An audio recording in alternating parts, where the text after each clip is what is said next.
I could see Cauldron Lake. I thought I could make out the spot where the island and the cabin had been.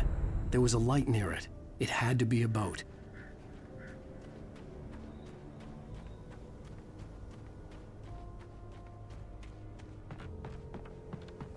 I was close now. I had to get there fast. I dreaded what I would find.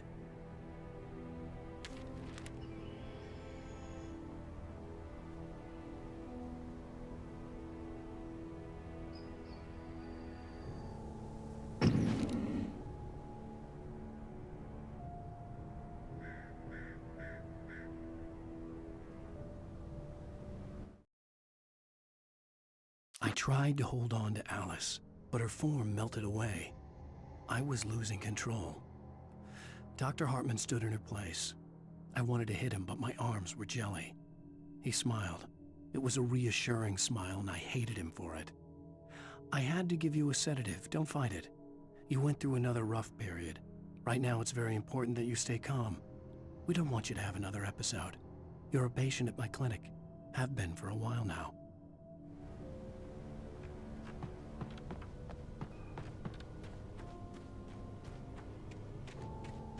Wait! That you? Wait! Hey, I'm here! I'm coming! No! Get away! I'm sorry. Please, lady. The boss didn't know who he was messing with. I didn't know. I swear, I didn't know. We don't have his wife. We don't know where she is. She's probably drowned. We just said we had her to make a play ball. You see? They got a writing for us. Please. Please. Oh. I'm sorry.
Previously on Alan Wake, I'm hunted by the law. Sheriff, Wake's running.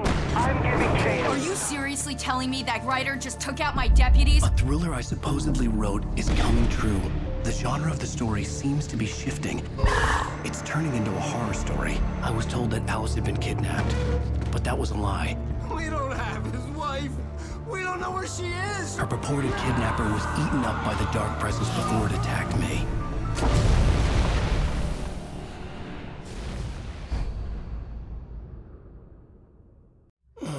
Alan, shh, baby. It was just a nightmare. Alice. There you go, Alan. Hartman. I fell. I had to give you a sedative. Don't fight it. You went through another rough period. What? Right now, it's very important that you stay calm. We don't want you to have another episode. You're a patient at my clinic. Have been for a while now. The shock of your wife's death triggered a mental illness. No, you're lying. You're suffering from various symptoms of undifferentiated schizophrenia. Bastard. It's okay, Alan. Just let go.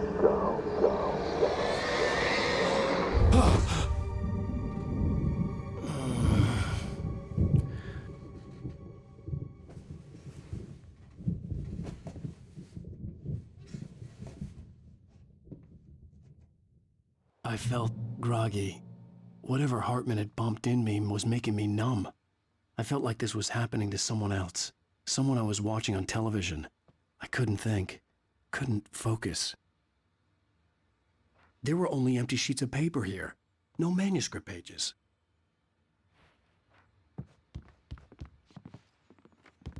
The door was locked. I was a prisoner here.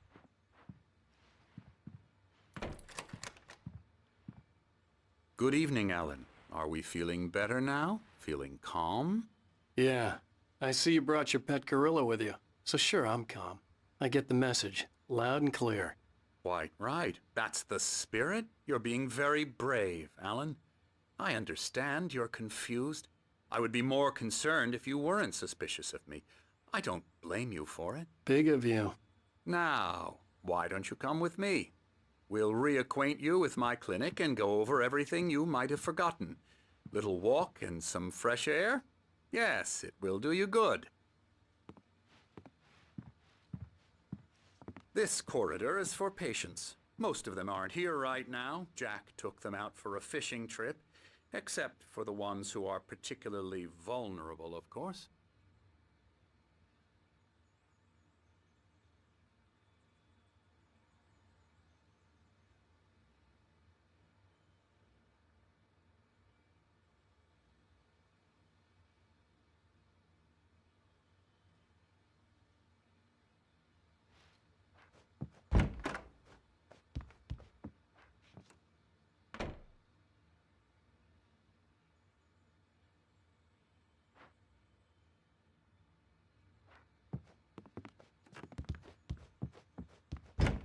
I encourage creativity as a part of the recovery process here at Cauldron Lake Lodge.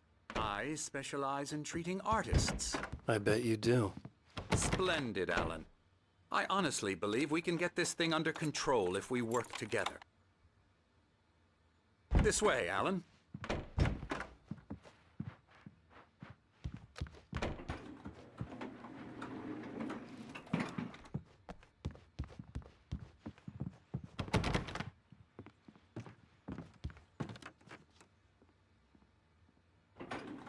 Now, Alan, from past experience with you, I know I need to get right into the heart of the matter as quickly as I can after an episode.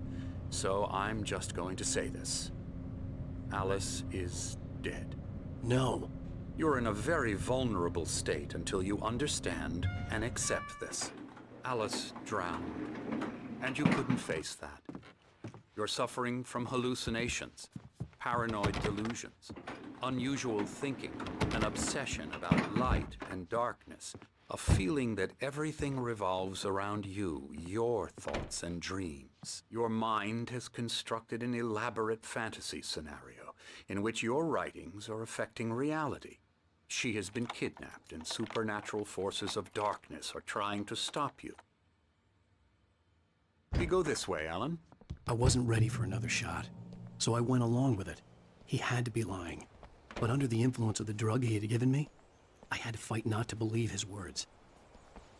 It's all in your head. You've been making it up. Apart from the tragic accident with your wife, no one has been killed. Your delusions are just a manifestation of your subconscious mind trying to protect you from the too painful truth. Unless we fight the fantasy, it will return. I know the instinct is to resist me, but think about it. Doesn't this make far more sense than the insane supernatural conspiracy you have concocted in your mind? You're a skeptic by nature, Alan. We both know this. Everything can be explained logically.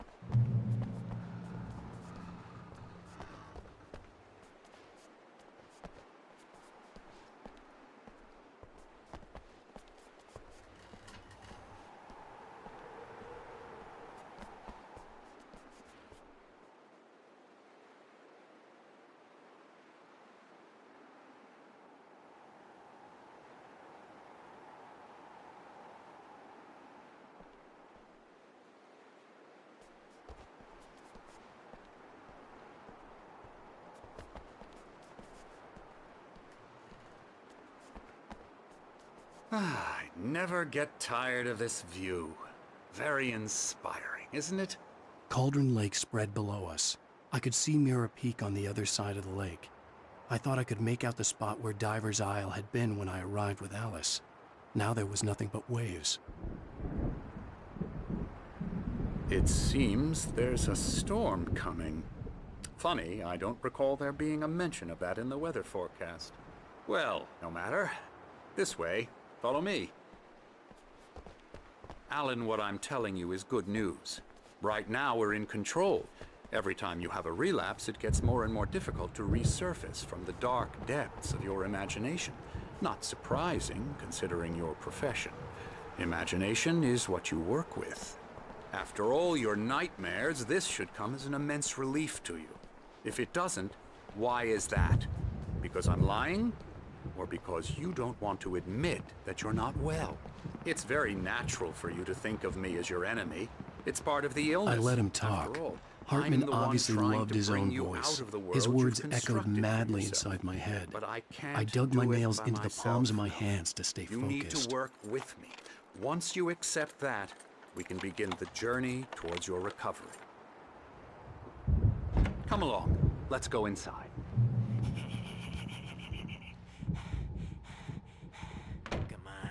Here's the entrance to the office wing. That's for staff only. You were impressed by my trophies when you first arrived here. I do love to hunt. The great outdoors, man versus nature. It's wonderful stuff. Pretty damn wonderful, yeah.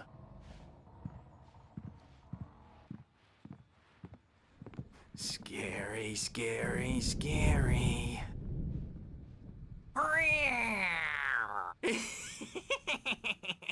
Emerson.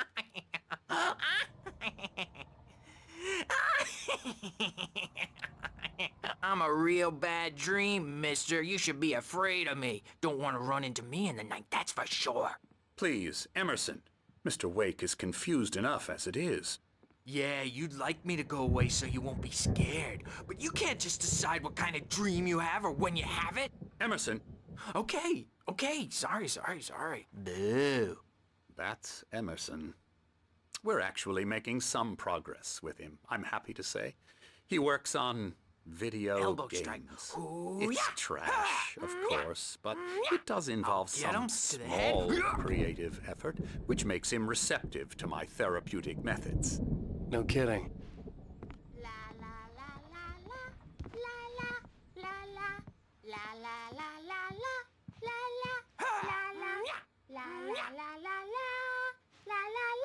Come, Alan, this way. Now, you might have noticed the typewriter in your room. You've been writing as a part of the therapy. As soon as you feel up to it, you should continue.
My rheumatism's killing me.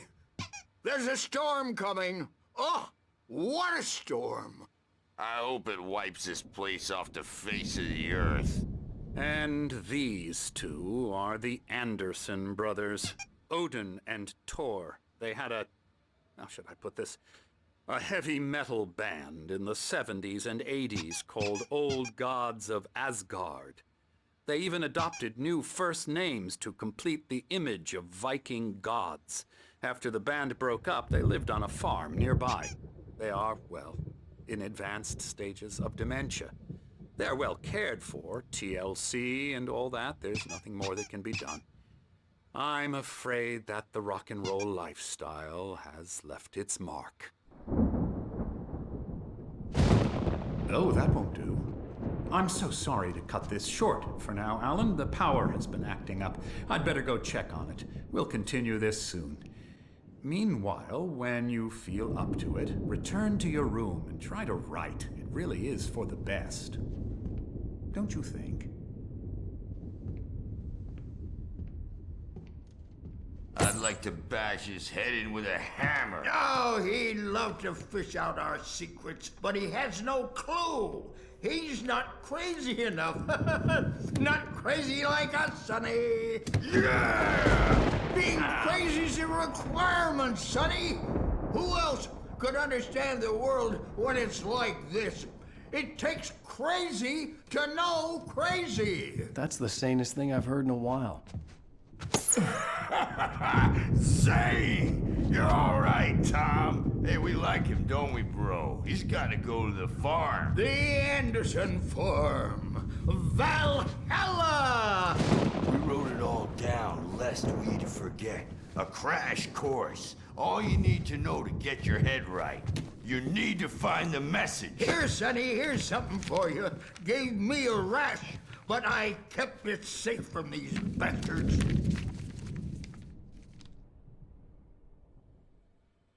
My head was clearing up, or according to Hartman, I was sinking back into the fantasy. I was convinced he was lying to me about everything. Crazy or not, the Andersons made more sense. Tom, you got any booze on you? Yeah, no.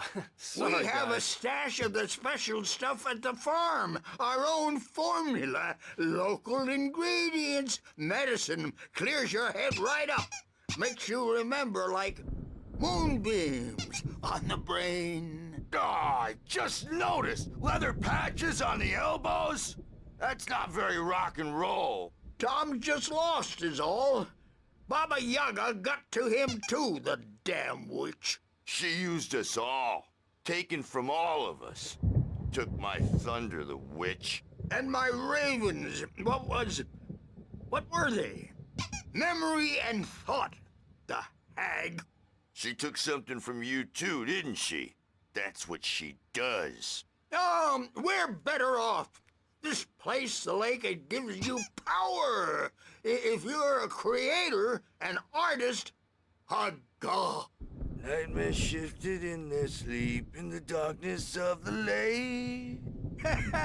Yeah, that's the one. She makes sure it comes out twisted and raw. Just ask the lamp lady. She knows what happened to that other writer. She's been using you, boy, and you let her.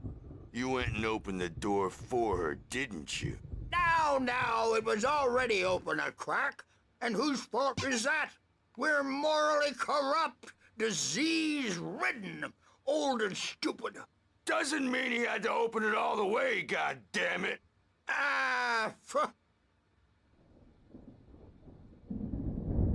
So tired. Built the farm close to the lake. A place of power.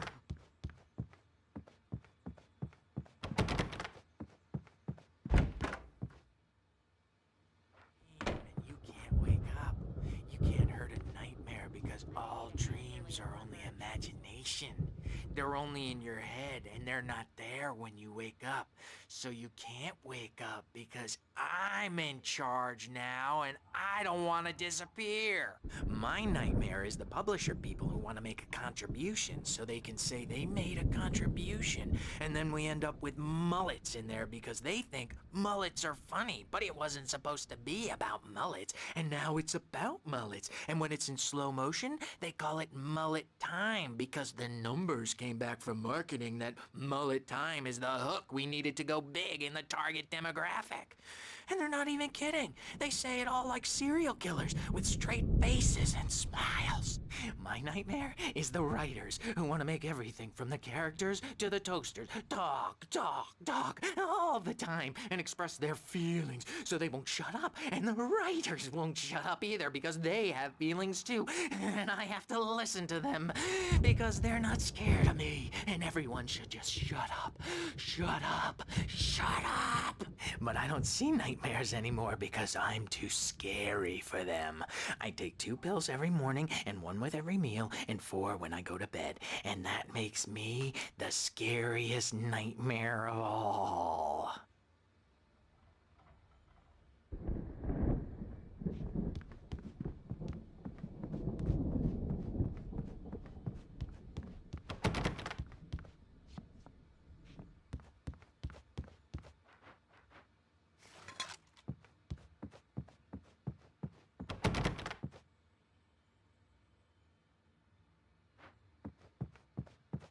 Hey, Wake, why don't you humor Dr. Hartman and give the writing a shot, huh? The typewriter's in your room. You can get to your room by those stairs, Wake. The doors were locked. Hartman and the nurses would have keys, but there was no way to get my hands on them.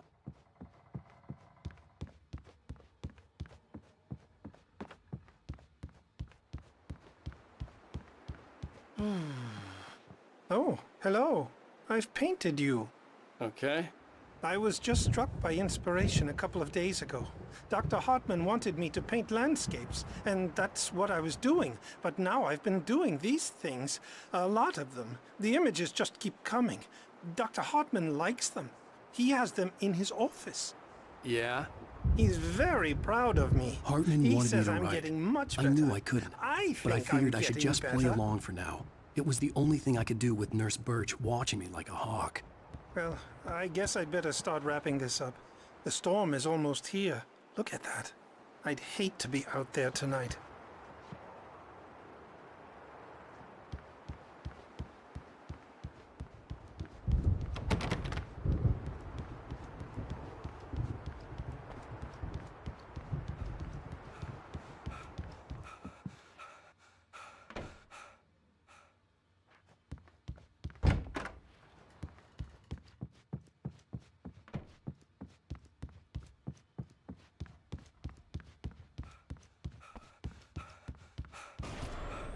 Something's wrong. I'm not myself. It's hard to think that there's a shadow inside my head. I can only focus on writing. Everything else is a blur. I'm trapped in this cabin. Have been for days, but it's always dark outside. My editor is real. I saw her again. She's not human. It's not human. A dark presence is wearing the old woman's face. She was covered in clinging shadows. There's a hole in her chest where her heart should be. I think I've made a horrible mistake. I don't think I'm any closer to saving Alice. It's been lying to me, using me to get the story it wants, and the story will come true.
Hartman had mentioned that the power had been acting up.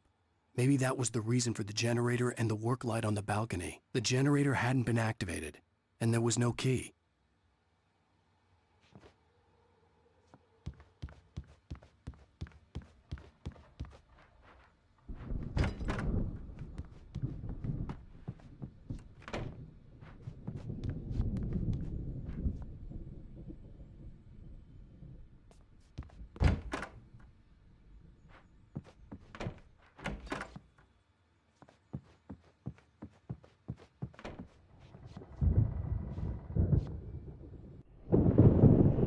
The white glare of the blank page in front of me hurt my eyes. My hands began to shake uncontrollably. Everybody, calm down. Put that down. Bert, I need help. Hey, Wake, you stay here. I'm gonna go see what's up. You just keep doing what you're doing. Be cool, okay?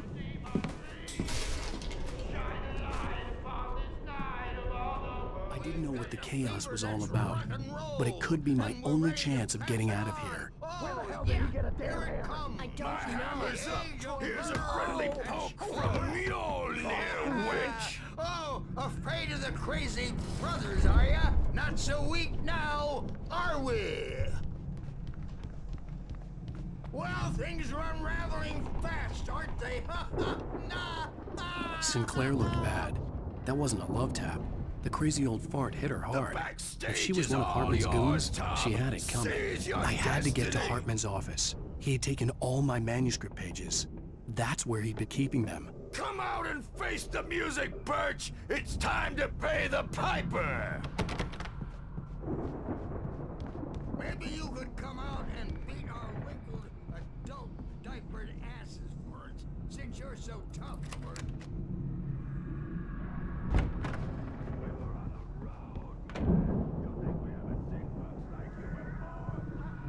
The markings on the tape said they were recordings Hartman had made of the sessions with his patients.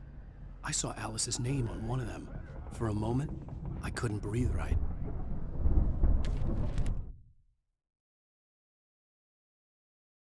Hartman wasn't happy. Mott could see it in his eyes. He quickly lowered his own. He had made a mess of it, and he knew it. The shame of failure was hard to bear. He hadn't expected Wake to say he needed more time, and he blurted out 2 days, less than Wake had asked for to show him who was in charge. But that wasn't part of Hartman's plan.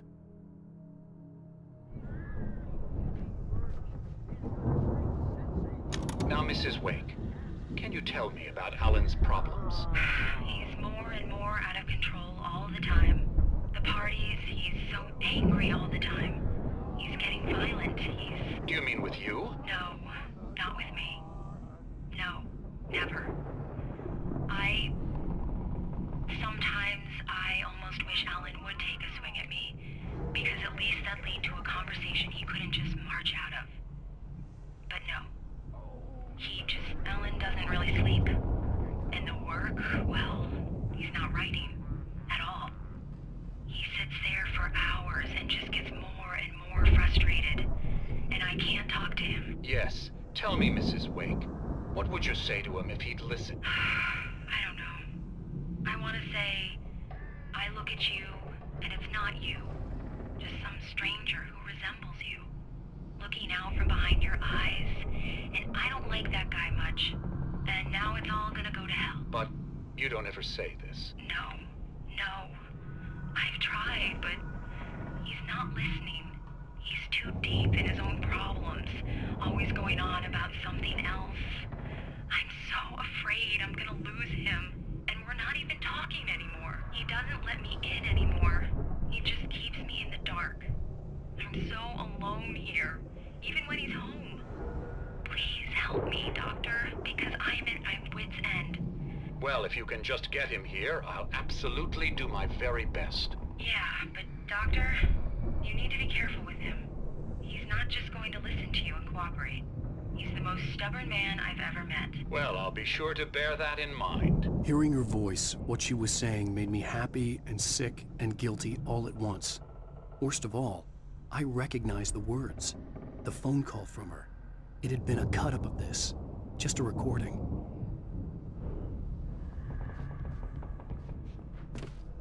Let me out of here! Hartman, do you hear me? I'm gonna chew your crazy quack ass to shreds! Seriously, do you have any idea how much trouble Barry? you're in? Ow! About time! Barry, man, am I glad to see you. We need to get to Hartman's office. It's right next door. You okay? Yeah. I mean, no! The cops found me at Rose's trailer, but they didn't hassle me too much. I'm obviously a victim in this, and I demanded to be treated as such. Or else I'd sue their asses. Speaking of asses, that vet gave me a real hard time, but I had no clue where you were. That guy's crazy, Al. But he let me go, and then I get a call from Hartman, that son of a bitch, who tells me you're here, and I should come pick you up, but when I got here, 2 goons clobbered me and stuck me in there. What's with the cutout? I stole it from the diner to piss off Rose after what she did to us. That'll teach her. Yeah, that's a harsh punishment. Come on, pal, we gotta get going.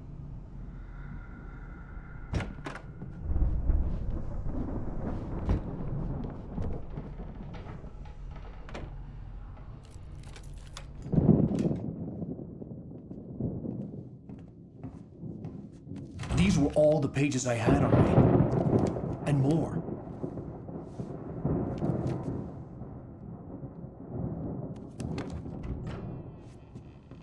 Alan, please. You're sliding back into the... Tell me one more lie and I'll shoot you in the face. Ah, well, it was worth a shot. Really, Wake, come on. Let's work together on this. You have no idea... Hartman, shut up! Barry, get out of here. I'll catch up with you. Get a car. Oh, Al, let's just... Go! Wake, listen to me. This is a mistake. Don't you see? Together we can create something absolutely wonderful. With your ability and mine.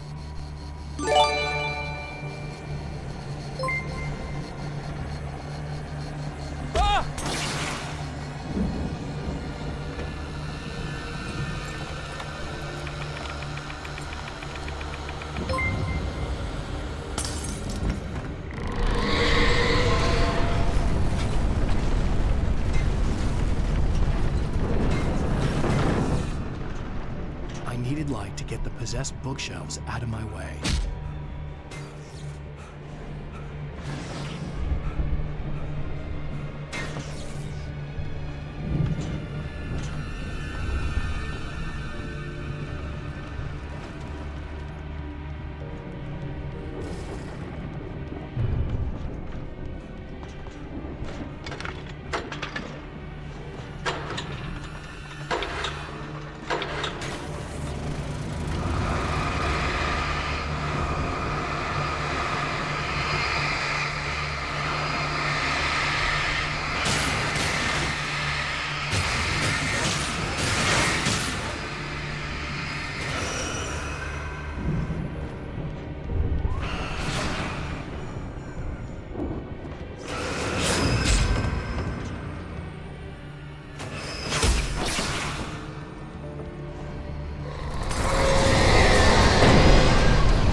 Hartman knew he was no creator.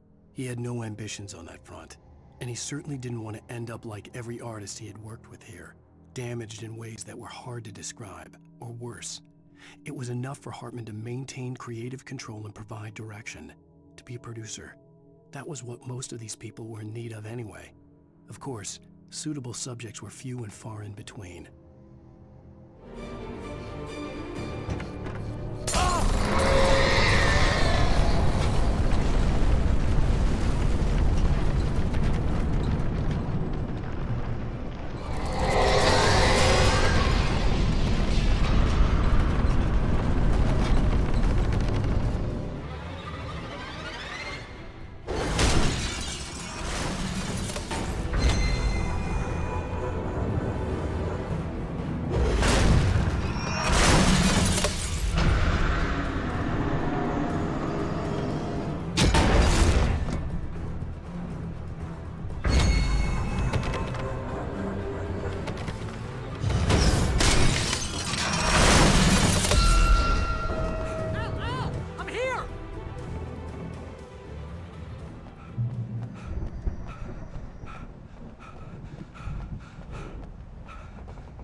The car, but the gate's locked. You're gonna have to go through the hedge maze over there.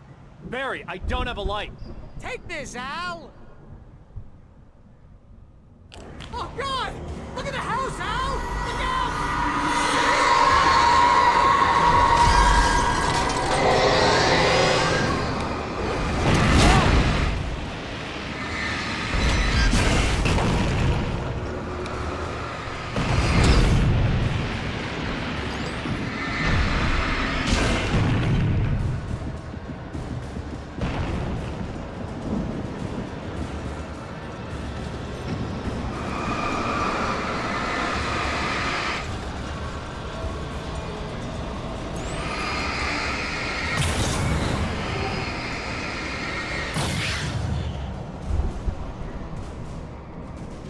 Jeez, Al! The house looks bad! Let's get out of here!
I stared at the Viking paraphernalia that littered the area, surrounding an unlikely centerpiece.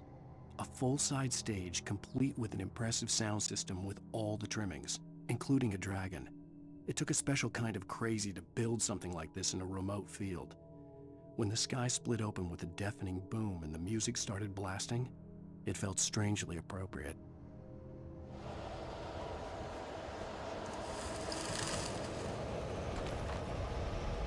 Al, be careful!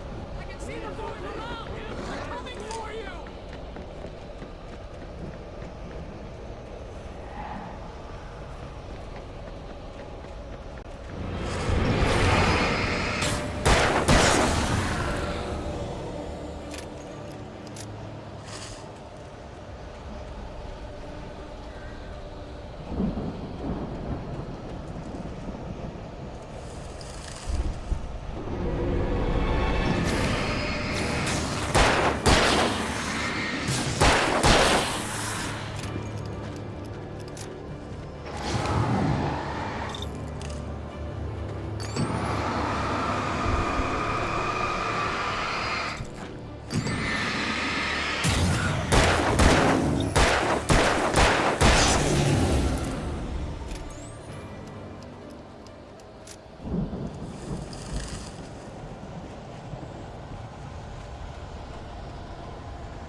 Zane could feel the poems, taking form, shaping things.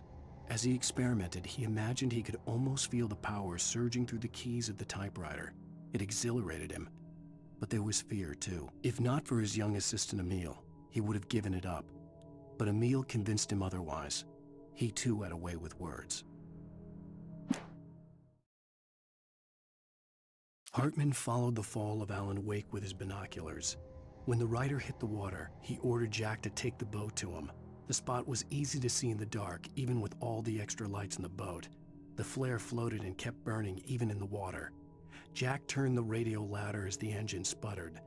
The music was rough and clanking, something the Anderson brothers would no doubt have enjoyed. But Hartman chose to ignore it. Wake was finally within his reach.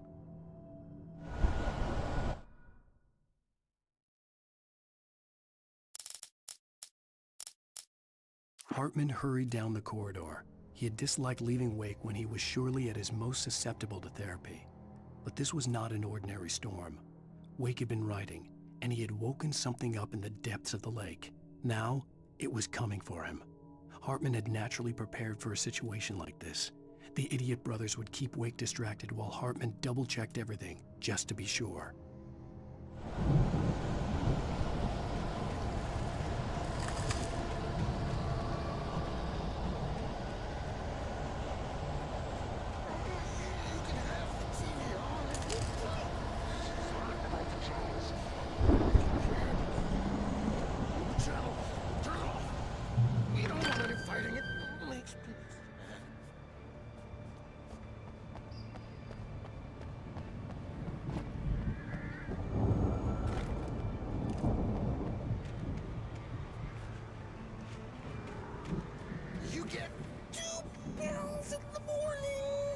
You'll be nice and calm all day long.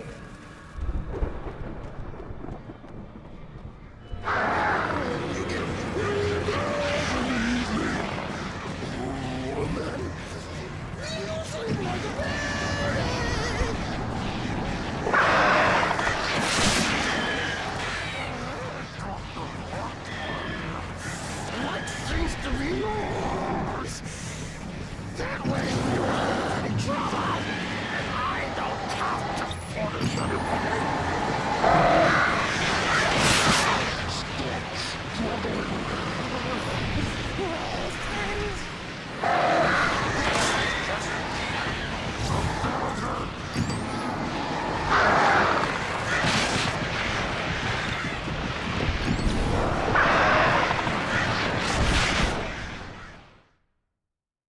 We don't want any fighting. It makes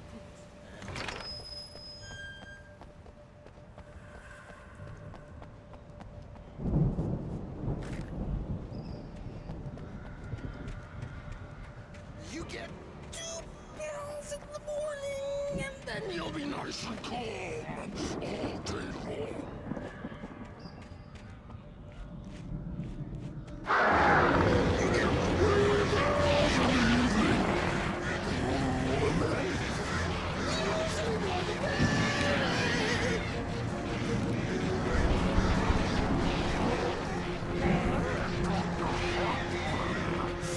Life seems to be yours.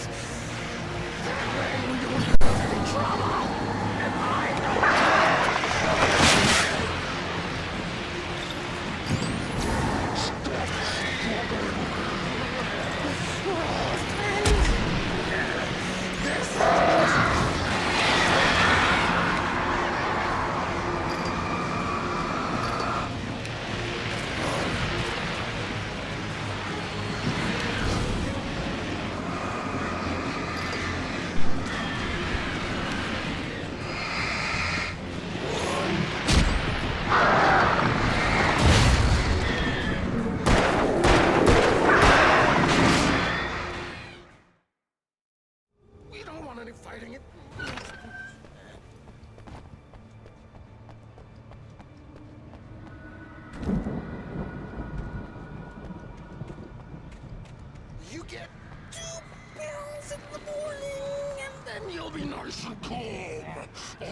Mott knew that Wake was smarter than him. Wake had more money, a beautiful wife, everything. And Hartman said Wake was important. That made him better than Mott. But Mott was calling the shots now. He'd expected Wake to whimper and grovel, but instead, he seemed willing to fight. Mott knew he'd gotten under Wake's skin. If only Mott actually had his wife. The thought made him shiver.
For the moment, Barry was just glad he had survived the fall.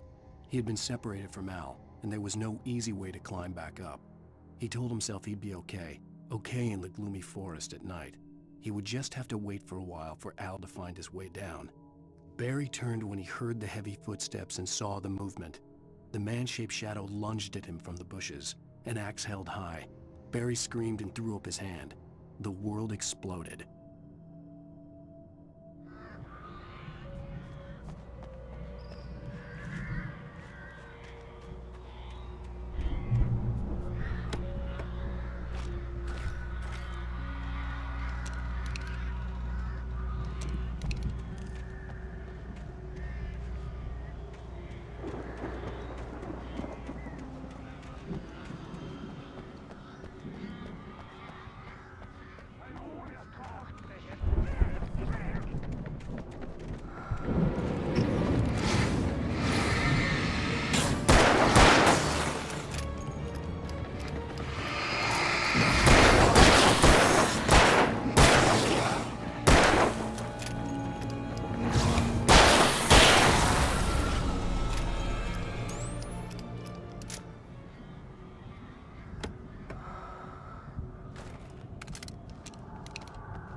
Hartman watched as Wake's features slackened.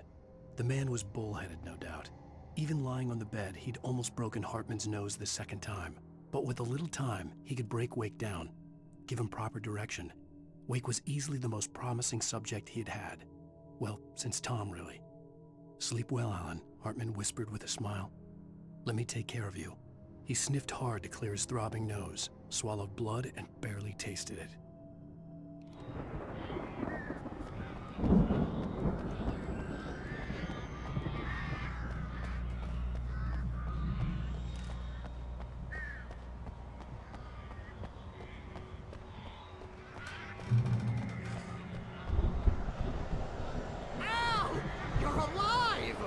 let's get out of here. Can you open this gate? Maybe. Barry! Well, I slammed it shut when the nasty showed up, and the key fits kind of loose in the lock, so, Barry! I'll find it, don't worry about it!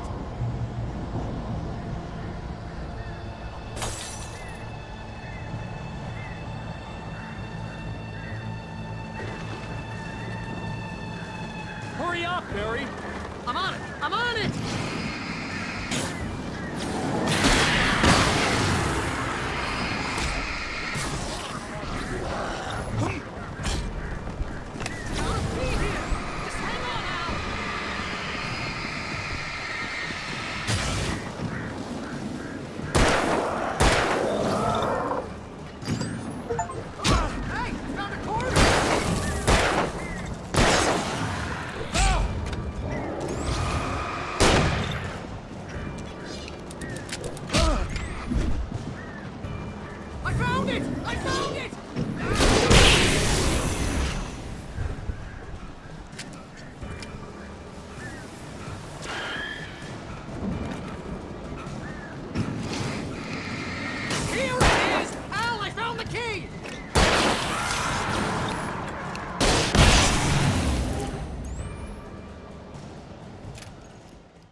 For the nearest, "You're now leaving Bright Falls. Come back soon" sign. We're going to the Anderson farm. I knew you were gonna say something like that. You know what? You owe me big time for this. When this is through, if we make it, I don't care what anybody says, I'm done with darkness. You're gonna buy me a tanning bed as a gift, and I'm gonna live in it.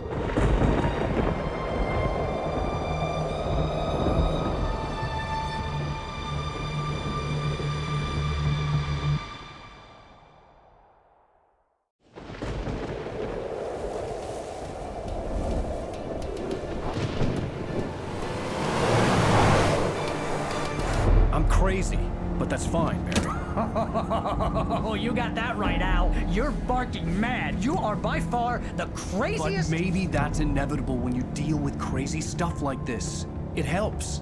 This is happening, Barry. Alice, they never had Alice. She's trapped in the darkness at the bottom of the lake, but she's not dead. Al, how can you know that? I know, Barry. I can— Al, No, listen. I can bring her back. I can find her.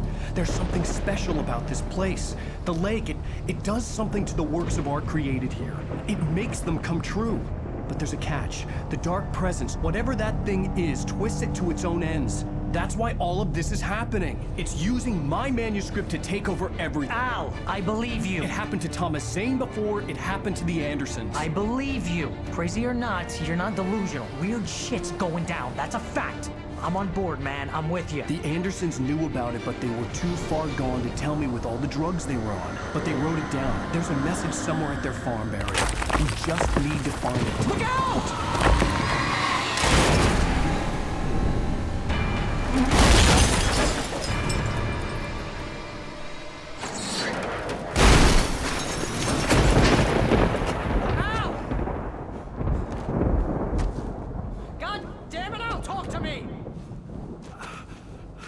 Oh my God!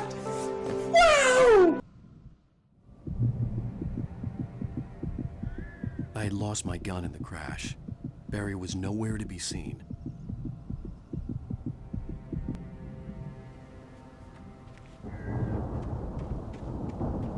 Barry! Barry! Oh, man, you're okay! Jeez, it's good to hear your voice! I was trying to get out of the car, but the ground gave way. Man, what a drop! Don't worry, your cutout is fine. Forget that! Are you okay? I hit some bushes, didn't get a scratch. There's no way you can climb down, though.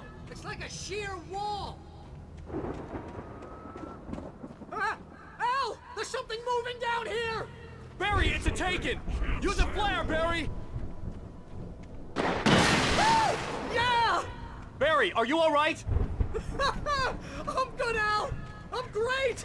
Guess you never messed with anyone from New York City before, huh? You're gonna have to find your way around to the farm now! I'll be waiting! Barry, just wait for me, okay? Al! I'm not staying here! It's suicide! I'm going to the farm! I'm gonna go ahead and secure the area! You can catch up! Don't worry about it! I'm on the case! Now he's Rambo. This would turn into a disaster if I didn't catch up with Barry.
When he stopped the car at the Anderson farm, Walter felt relieved.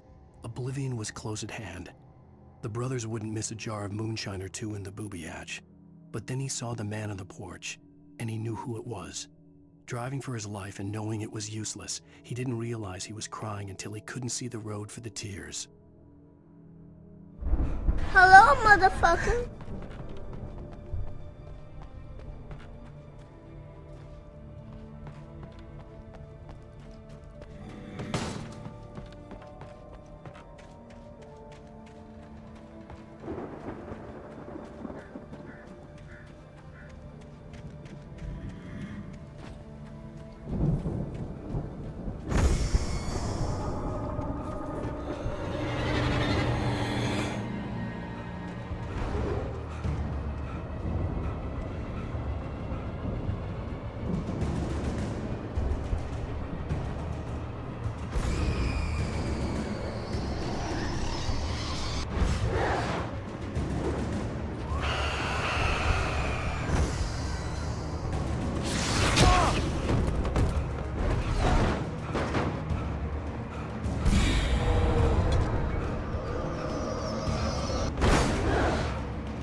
Shadows crawled over the gate. I needed a light to destroy them to get through.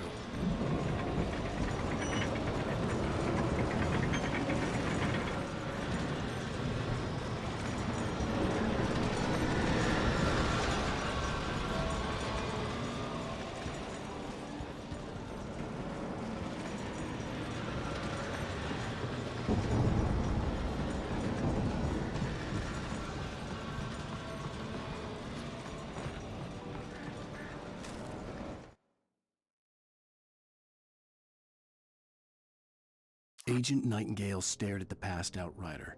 The man was sleeping off one hell of a night. Nightingale felt a stab of envy at Wake's oblivion, but he had a job to do. He put the gun to Wake's head and almost became a murderer. His hand shook and his throat felt tight and dry. Biting his teeth, he tried again to pull the trigger. He lost the nerve. Wake stirred. Nightingale would have to settle for an arrest.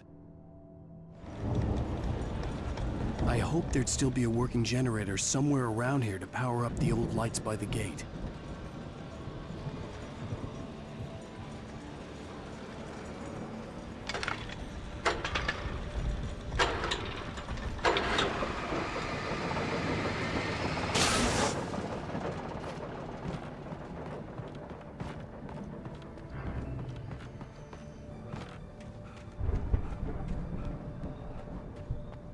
I could sense the movement in the woods ahead.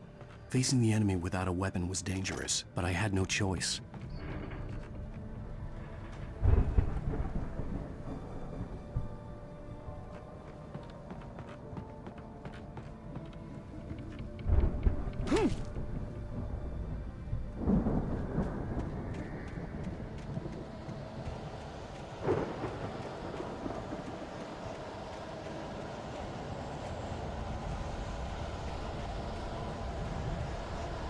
Omega-3 fatty acids are good for your heart.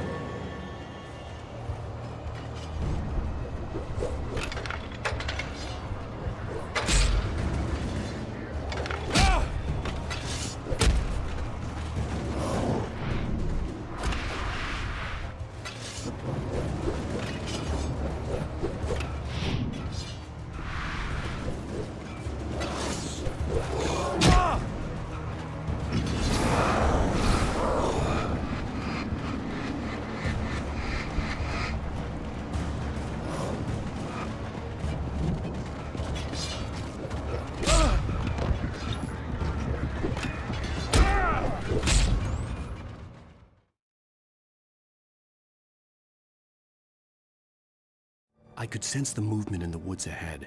Facing the enemy without a weapon was dangerous, but I had no choice.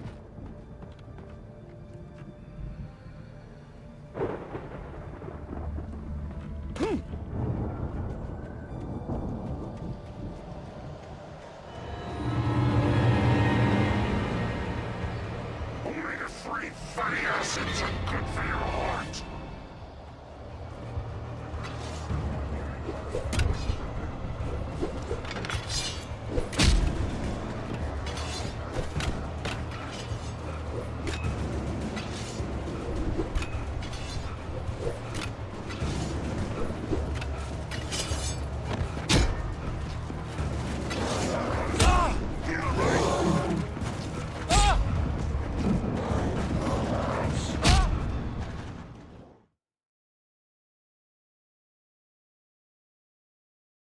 I could sense the movement in the woods ahead.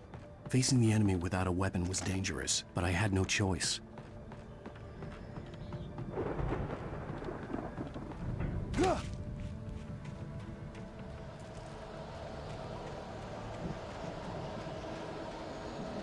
Omega-3 fatty acids are good for your heart.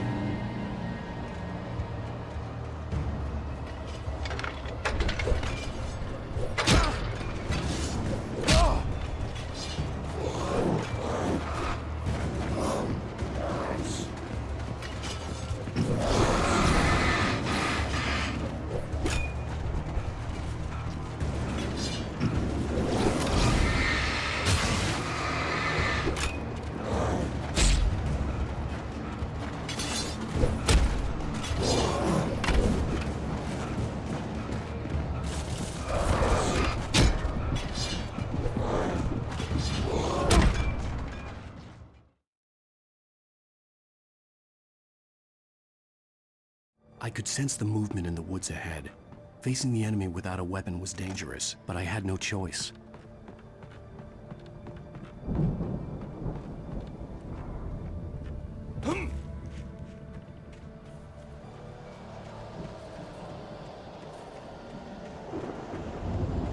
Omega-3 fatty acids are good for your heart.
car was driving away from the farm, headed in the same general direction as I was.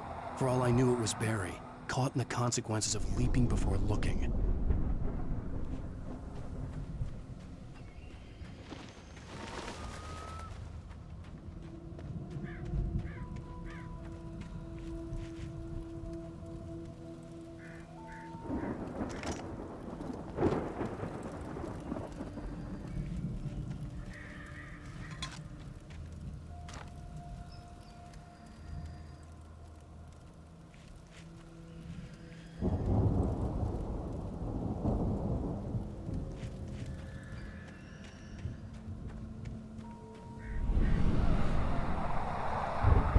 The car was heading for the cabin up ahead. It wasn't far. If it was Barry, I would see the damage soon.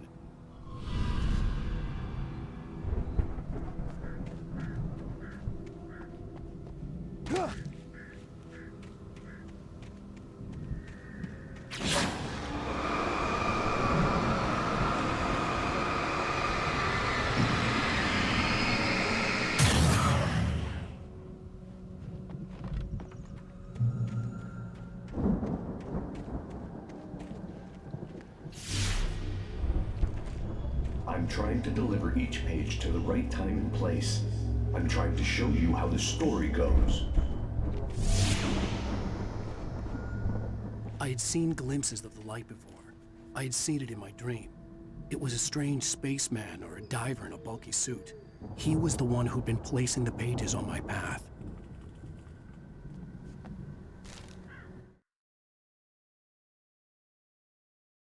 The dark presence followed the choreography laid out to it in the manuscript, growing stronger and stronger, moving like a storm from one scene of destruction to the next. But it was still bound to follow the story and chained to the dark place it came from. When the story reached the end it longed for, it would finally be free.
The storm raged on as the Anderson brothers walked unsteadily away from the clinic with the other patients in tow, knowing that this time they wouldn't return. The darkness around them seethed with horrors, but Tor and Odin were unafraid. Their eyes glinted with guile. They knew every secret path, and there was blood on their hands. They had fought these shades before.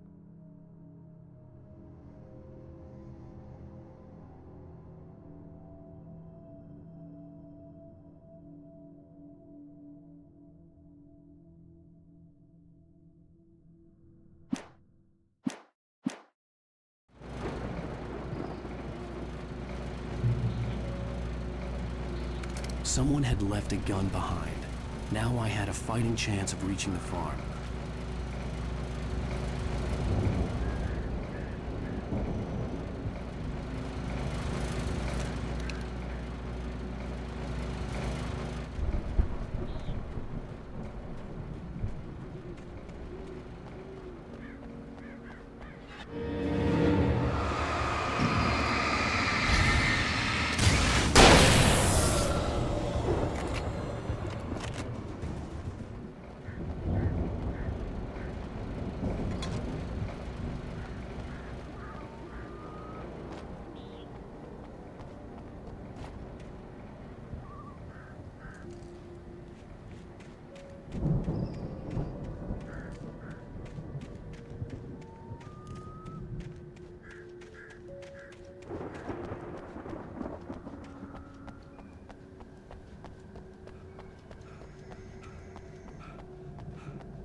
I could see the car, but there was no sight of the driver.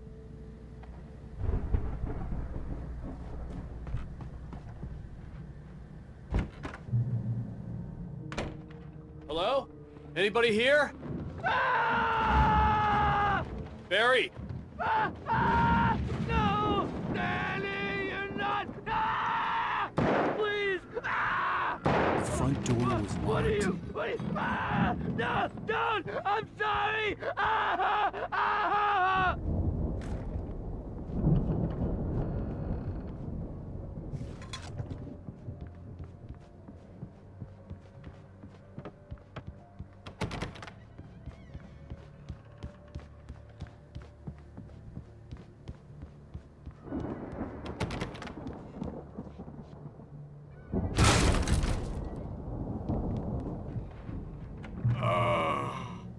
I know you. You were in jail the other day. I went to the farm again for the moonshine, you know?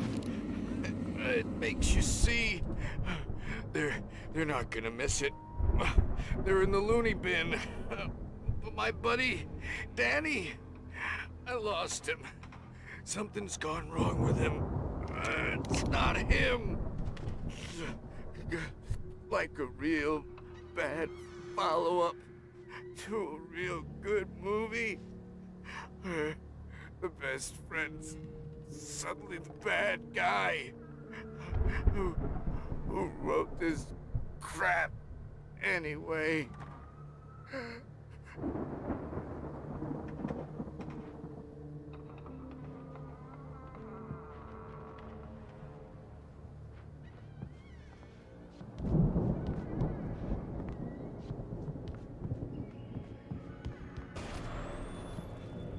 I've run through every possible course in my head. If I continue like the Dark Presence wants me to, the story I'm writing won't save Alice. It's a horror story, and it's going to kill her, and me, and everybody in this town. No one will survive. Darkness will consume everything. This is what it's wanted all along. It will be free, unstoppable. It used Alice to get to me, dangled her in front of me to keep me going. It was never going to release her. I'm going to change this. I'll escape. I've written myself into the story. I'm now the protagonist. This feels like a terrible risk, but it's the only way to save Alice. I'll be bound by the events of the story just as much as anyone else who's been woven into it. The story must stay true for this to work. There have to be victims along the way, near escapes, cliffhangers. In a horror story, it can't be certain that the hero will succeed or even survive. He almost has to die. I'll write my own escape into the story next. I need help. Zane's going to be the one who will help me. I'll make it happen.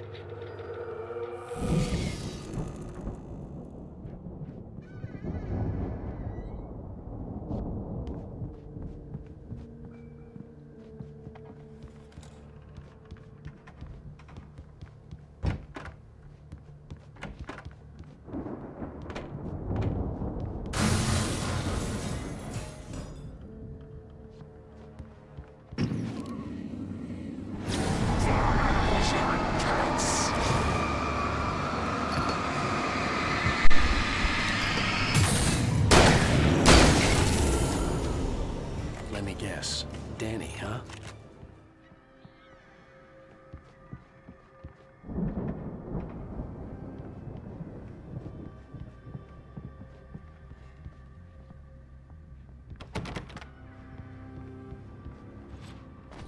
The farm was still a good distance away. I'd need a car to get there fast.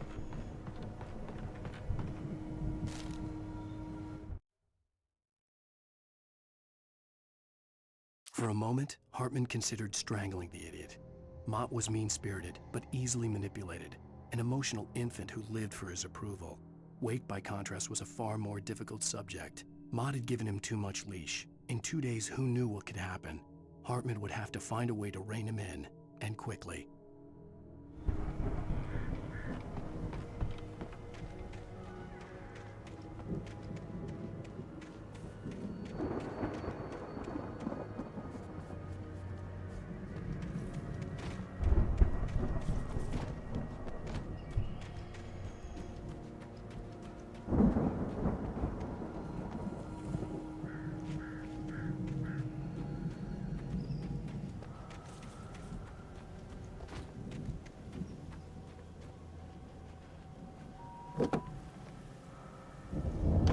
Barry wasn't up here, he was probably in trouble down at the farm. For a moment, I felt bad for doubting him. After all, I'd made it this far myself. But Barry was Barry.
I'd known the brothers used to be some kind of rock stars, but it hadn't really sunk in until I saw the stage.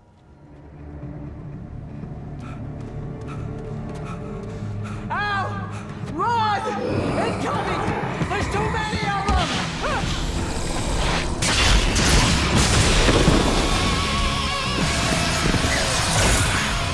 God damn.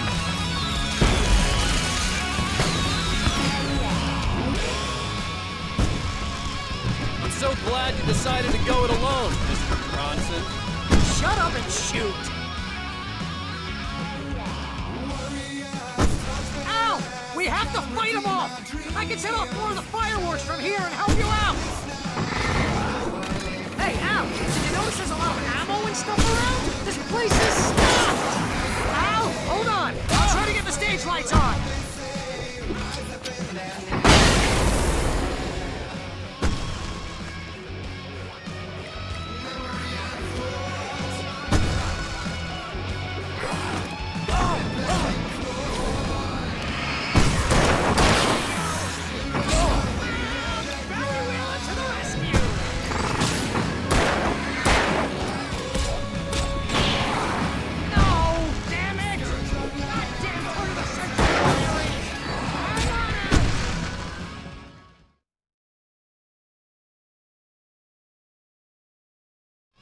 I'm so glad you decided to go it alone, Mr. Bronson.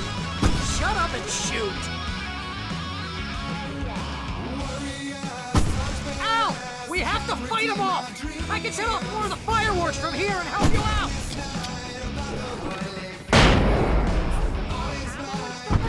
This place is stopped! Al, hold on! I'll try to get the stage lights on!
Keep doing this to me!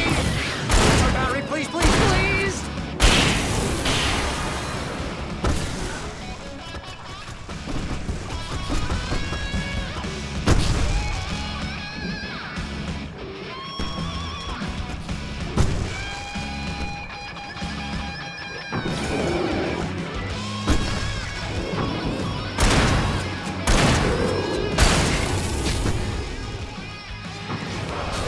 Please don't let me die.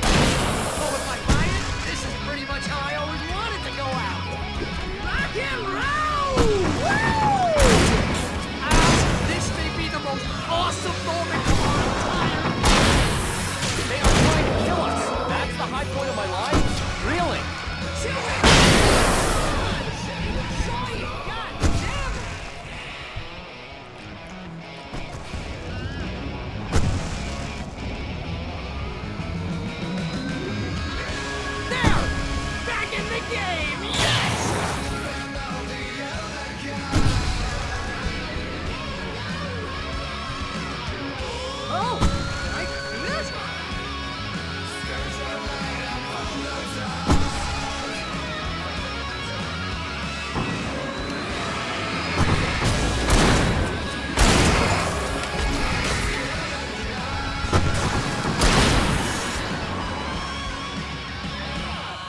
Wright Falls, rock and roll capital of America.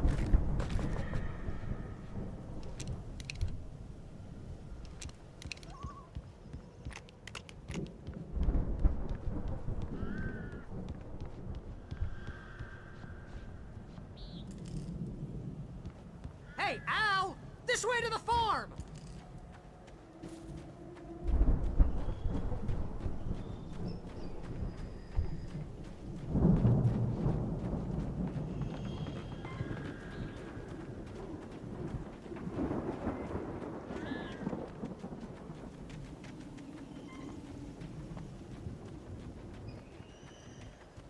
See, bestseller? No reason to worry. Your cutout's good as new, right where I left it. I'll come back for it once we have the place secured. Yeah, that's been my biggest worry all this time. We need to get this thing moved out of the way. This is as far as I got, before they ambushed me.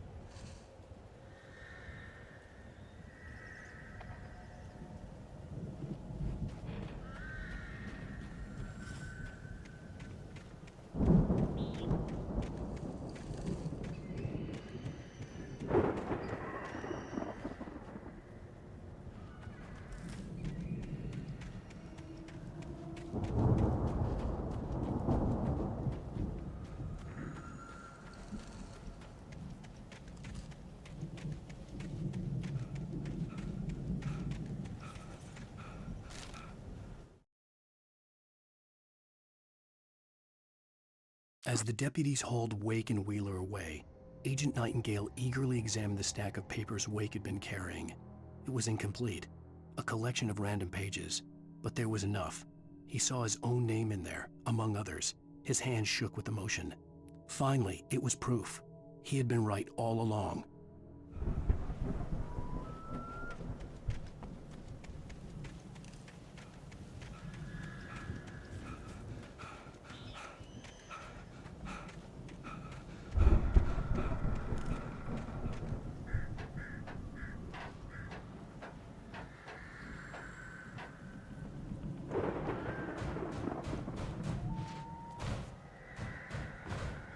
I think Alan Wake here has something to say.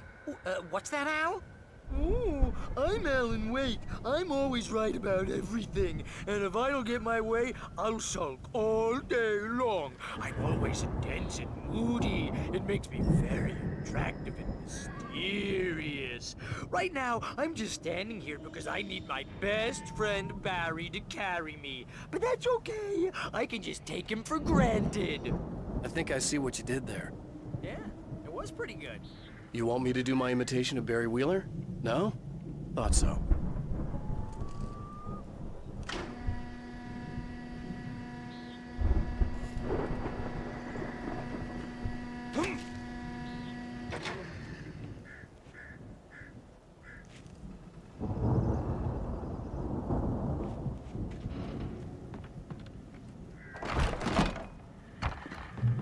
Wow! You look at that thing, Al! They really went all out with this Viking crap, didn't they? Look at all this stuff. They must have done okay for themselves, so how come I never heard of these guys before? And this from the guy who learned about Ozzy Osbourne through reality TV? We all spend a third of our Night dreams Spring. in soft Man, embrace, somewhere back between memories. fantasy Hey, and remember when I got you that gig? Your Our first dreams real have writing manifested job, what got you themselves into started? waking life. Was this one of your episodes? Vice versa.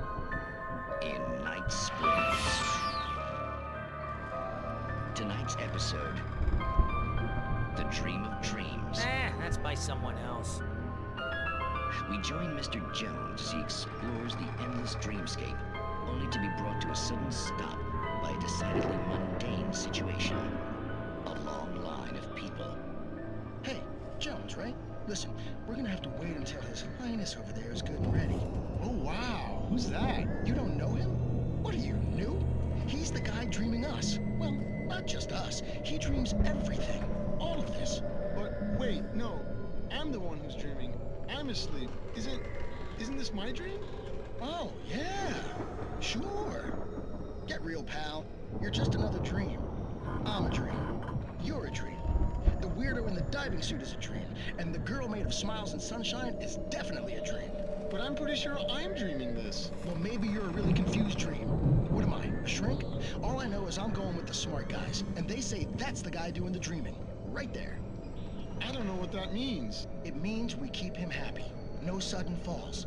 We make sure he has his clothes on when he goes out in public. No chases where the monster is nipping at his heels and he runs like crazy, but his legs don't seem to get him anywhere. None of that.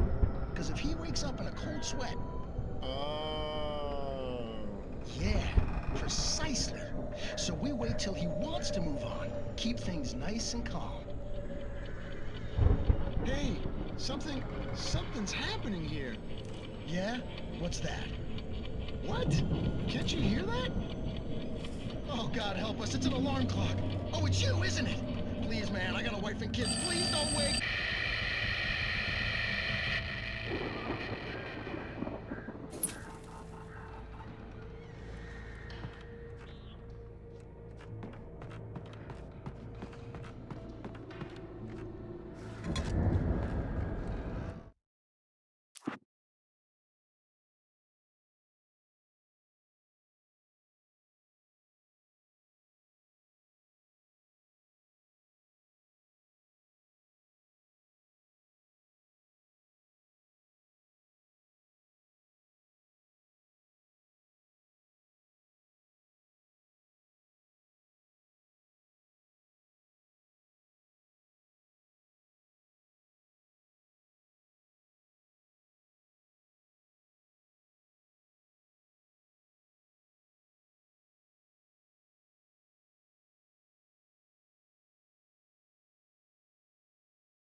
It's 1976. Madness reigns at the Anderson farm.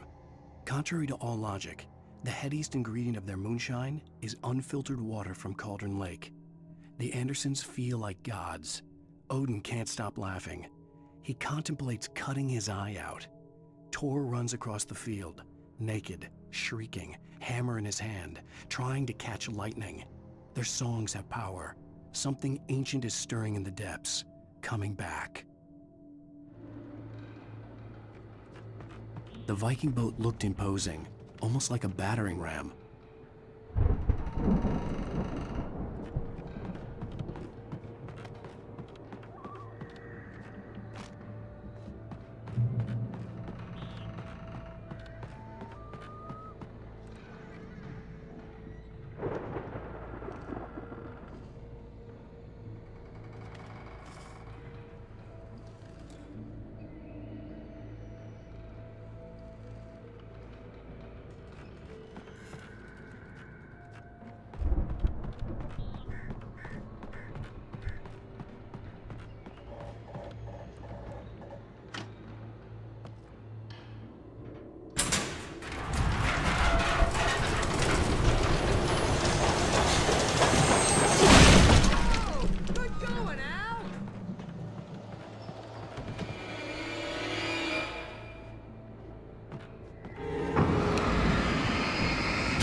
Those geezers had quite a production going on.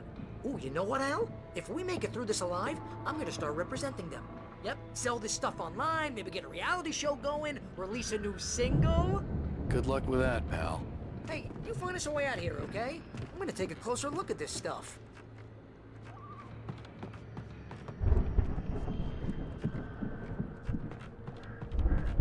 The door was barred from the other side. I'd have to find another way.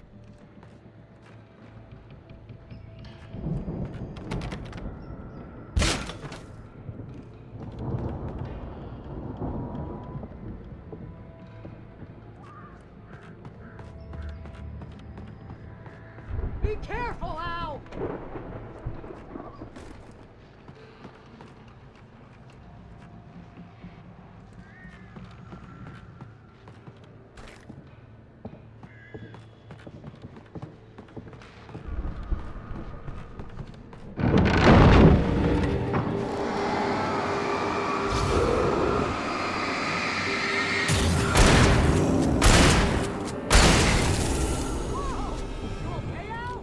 I'm good. Keep your eyes open, okay?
As you regular listeners know, I tend to work through the night, but I'm not the only one.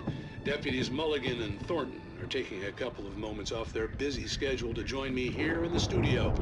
Boys, how busy are you now? Deerfest is almost here, isn't it? I bet that keeps you in business.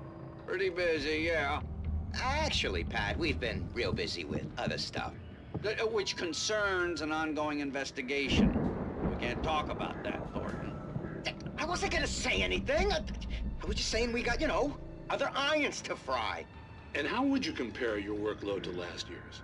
Things have seemed relatively peaceful to me, but people do tend to get a little wild this time of year. Oh, it's wild, Pat. It's pretty wild. There's been all sorts of trouble this year. Vandalism, fighting, public disturbances. A lot of people gone missing, too. Yeah, it's pretty much the usual stuff, Pat.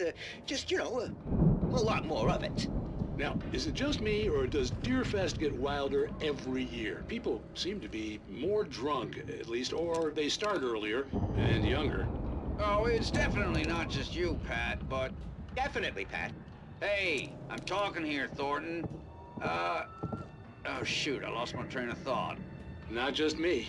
Oh, yeah, it's wilder, Pat, but actually most of the trouble seems to be coming from grown men. People who ought to know better, Kids are doing fine this year.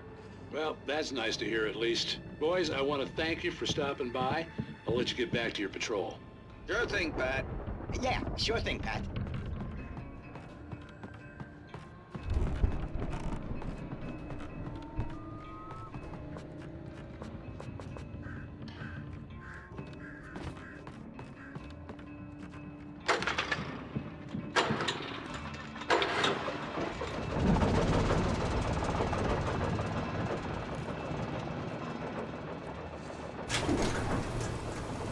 See the building that had to be the Andersons' home on the other side of the field. It wasn't far now. I wasn't worried about trusting the ramblings of two burned-out geriatric wrecks. They had the goods.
that you out there, buddy? Yeah, it's me. Hang on.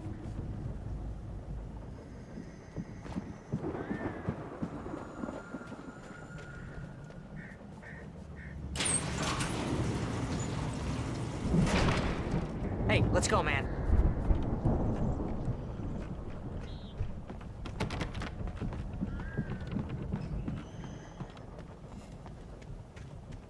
I think we're gonna have to work together to open this gate, Al.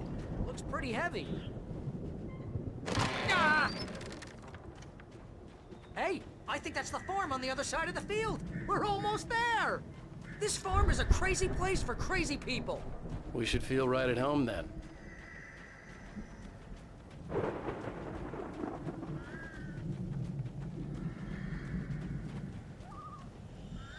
Come on, one more gate. Let's do this thing.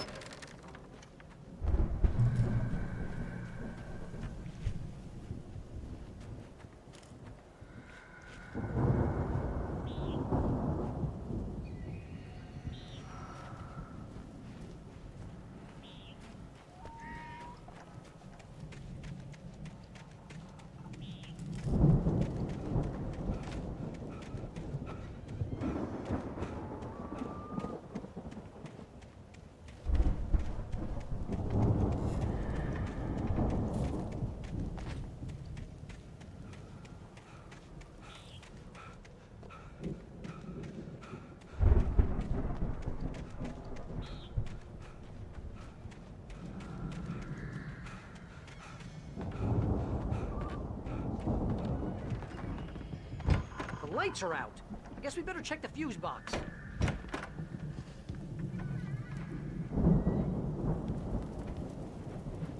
The power downstairs was out, but I was sure I could fix that at the fuse box.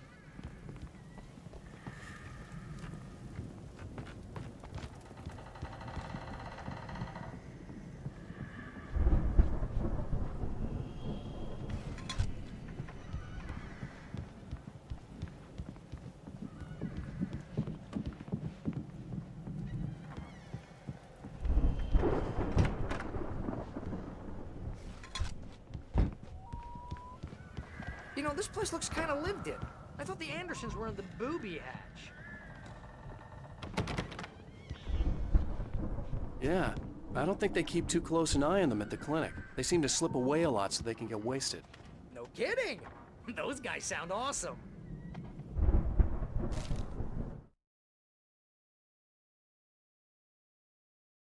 Again, Alice's screams rang in the stillness of the night. I saw myself run toward the cabin, flashlight in my hand. I followed my past self. I was an out-of-body observer, a time traveler in a crazy drunken dream. This was the beginning. The night Alice had disappeared. The mystery of what had happened during the missing week was about to reveal itself.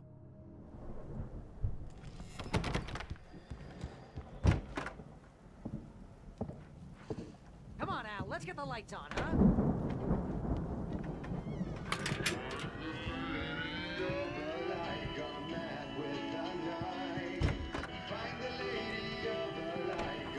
Can you hear that, Al? Music? Of course. We need to find where it's coming from. That's the message the Andersons talked about. That's the whole reason we're here. Lady of the Light? Oh, that's gotta be... What's-her-face? The crazy lamp lady from the town. Cynthia Weaver. Right! Must be.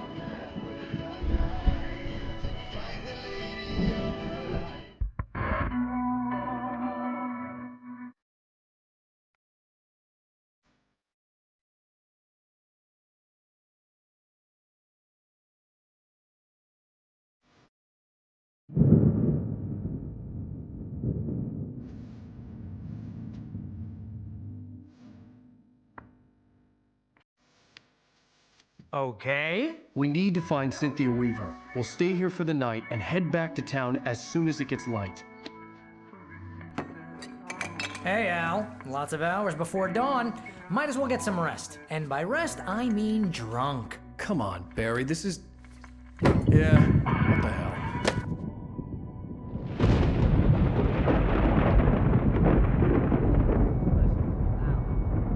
I'm sorry about this. No, seriously, because I know we don't get along, but we're gonna find her, crazy bastard. I'm gonna stick by you, no matter what, ever, Al. Sure, like a brother. I'm a writer, goddammit. Correct. If I just wanted to, I could write 10 books a year. And they'd be the best books that year. No, you couldn't. That's right, I couldn't. But I could, because I'm a writer. What? What do they put in this stuff? I feel like my brain is coming out of my nose. I'm gonna get the recipe off those coots and be a booze millionaire. I just miss her, Barry. I just want her here with me. I know, Al. I know. It's gonna be okay. We're gonna make it okay.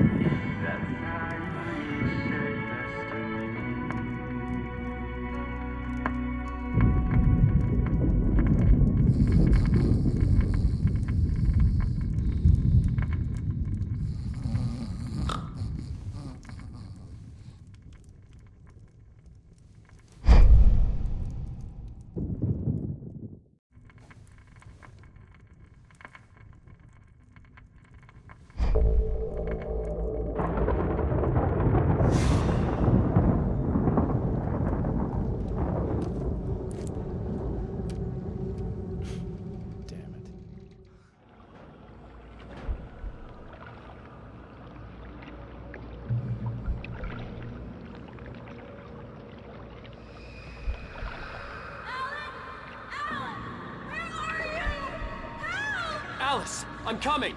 It's all right! I'm coming! It was a crazy, drunken dream, and yet it was more than that. It was the truth, a suppressed memory unearthed by the Andersons' moonshine. I was there, an out-of-body observer. This was the night Alice and I had arrived at Bright Falls, the night Alice had disappeared. I had a chance to find out what had happened. I remembered being surprised to see the cabin dark. Alice would have never turned the lights off. Alice? Alice!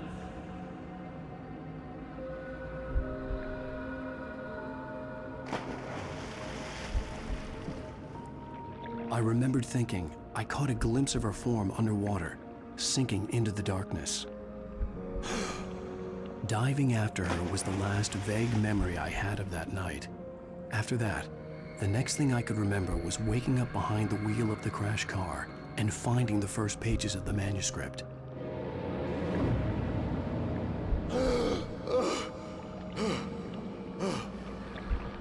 I couldn't find her in all that blackness. I must have thought she drowned.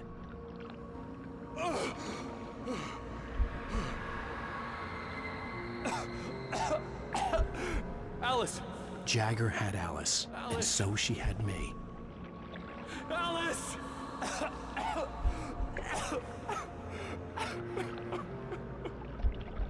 I'd been easy prey.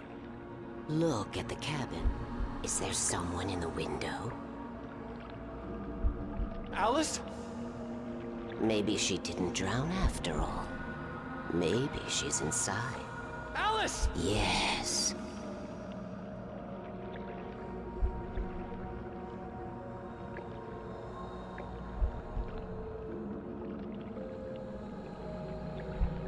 The dark presence had touched me. She had dug her nails into my brain and used me, made me her puppet.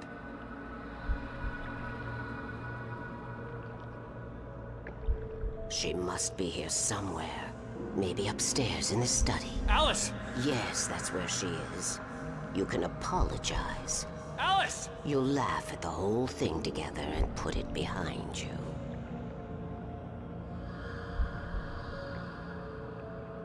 Alice? She's not here. You were foolish to think so. No, she's dead. She drowned. No, no, no! It's your fault your wife is dead. You are guilty. All she wanted was to help you right. You killed her. Ah! Oh, hush. There's still hope. Cauldron Lake is a special place.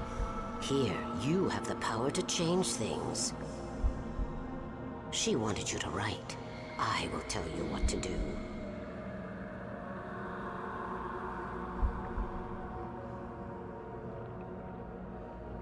You can write her back. The story will come true, and all will be well again. She had Alice, and the manuscript was the ransom for her.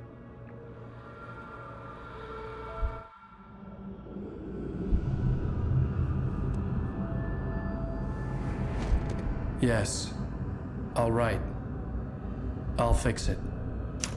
I'll bring her back.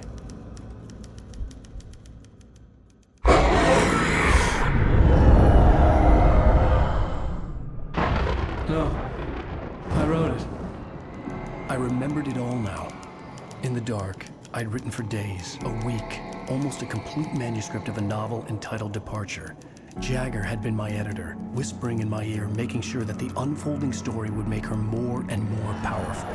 I thought I was saving Alice.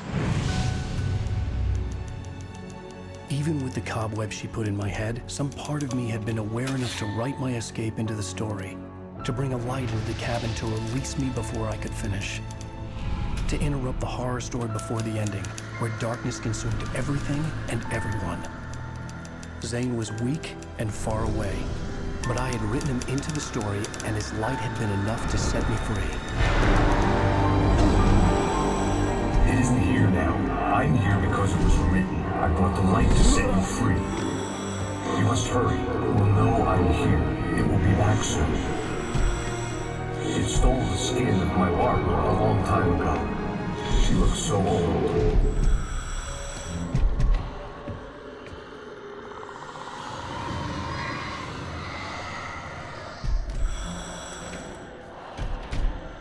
I had woken up, confused and groggy, my mind consumed by darkness and fear. All I could do was to escape.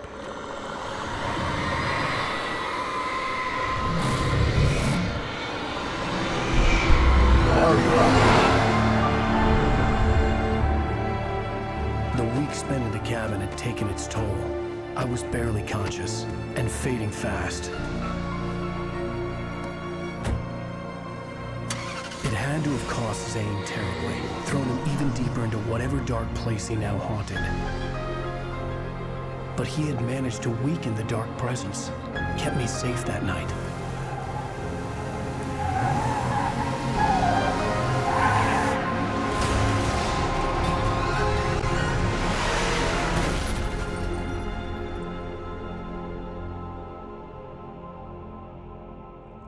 I wrote it. It's my fault.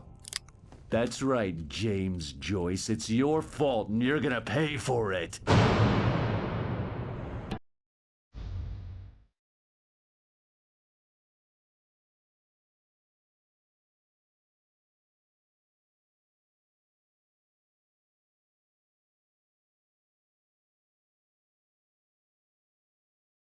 Previously on Alan Wake.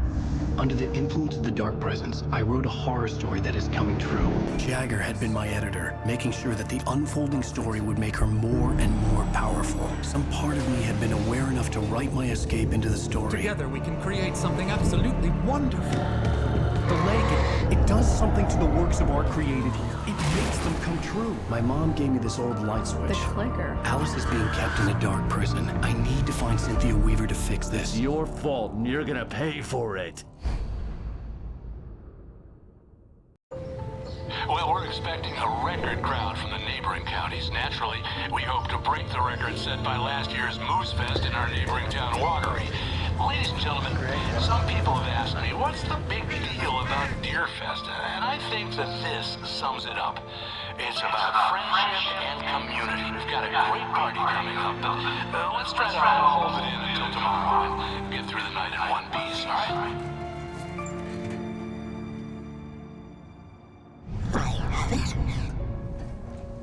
Someone will come for it when the time is right. Thomas said so. He wrote it. The key is insurance. It's my job to keep it safe. Safe in the light. Always in the light. Hello.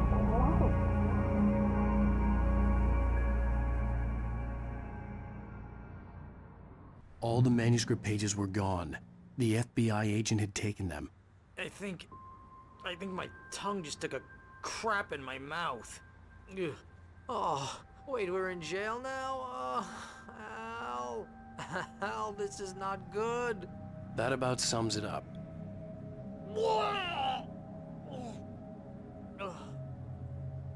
Oh, I am never drinking again. I need to talk to Weaver. She's the one in the song. The Lady of the Light. What, the crazy lady? Ugh, whatever you say, Al, but we're stuck here. They're not you haven't gonna... even interviewed Wake. I had some reading to do first, Sheriff. And let me tell you, it was an interesting read. Well, I've got you now, Raymond Chandler. It's all here. All the evidence, including conspiracy to murder a federal agent. There's no way you're walking out of here. You hear me in there, Bret Easton Ellis? Huh? Agent Nightingale, I want to talk to your superior. Well, we all want things, Sheriff. I wanted my... Look, that's not possible right now. Agent Nightingale, I insist.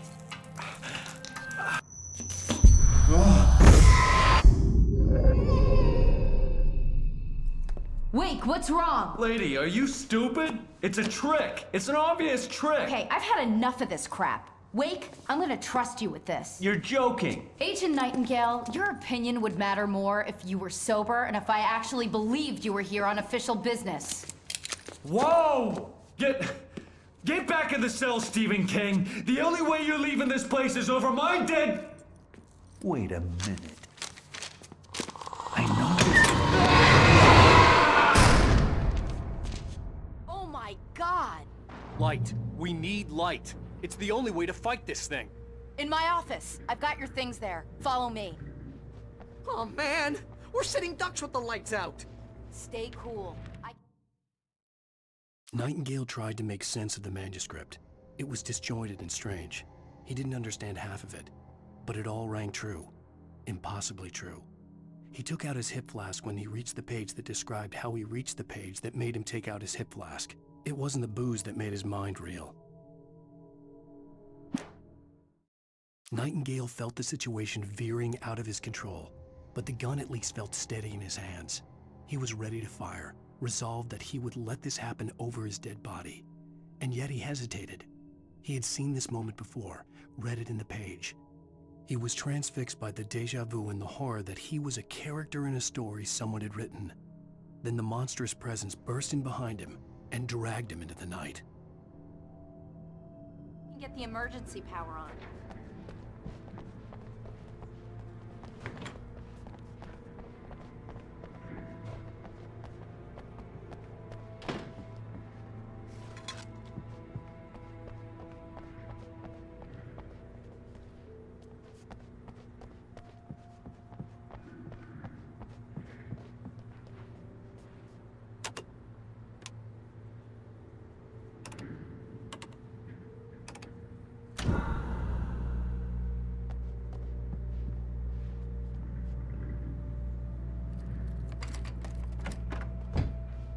Here are your things. Wake, what do I need to know? What do you need from me? They can be hurt in the light, only in the light. And I need to find Cynthia Weaver. She can help me stop this. Light. Check. Cynthia. She lives in the old decommissioned power plant. I can get you there pretty quickly in the rescue chopper. Come on, let's get back to your friend. Wheeler, I need you to stay here. What? No! We're going to fetch our ride, but I have friends who need to be warned about this, and I can't be in two places at once. I need your help. Well, okay. Here's a list of people and phone numbers. I need you to call them and tell them you have a message from me. Night Springs, okay? They'll know what to do. Night Springs? Like the TV show? Gotcha. Oh, hey, that radio guy is on the list. Maine. Who's Frank Breaker? He related to you? My dad. Hey, is this like a secret society? Can you do this? You'll be safe here. The backup power's on. These guys need to be alerted, just in case we don't come back. You'll come back for me though, right? As soon as we get the chopper ready. Thanks, Wheeler. I owe you one. Okay, let's go, Wake. Through the back. My hangover wants a pizza. You think there's any way I could order one out?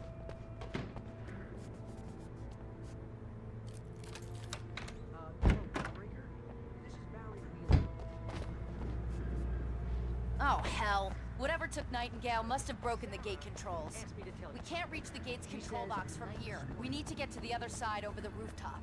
I'll go. I'll open the gate for you once I'm across. You stay here in the light and cover me, Sheriff, okay?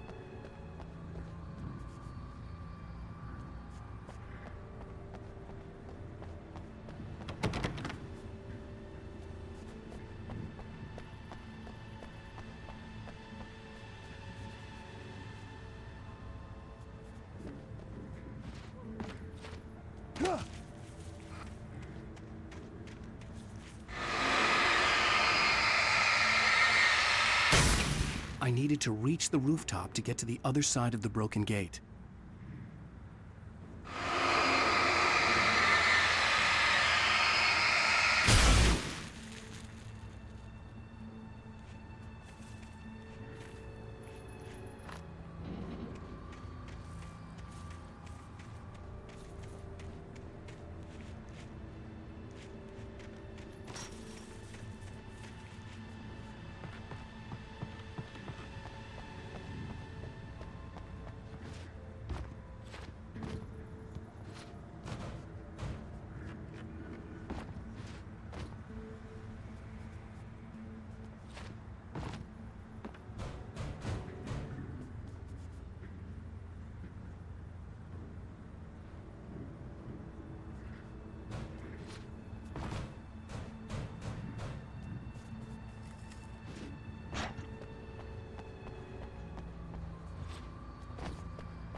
Hey, Sheriff! Your password. Night Springs? What's that all about? It's a stupid joke we have. That Bright Falls is the original inspiration for the TV show. This town can get weird at times. Never this weird, though. We need to bypass the damaged control box. What am I, an electrician? Hold on!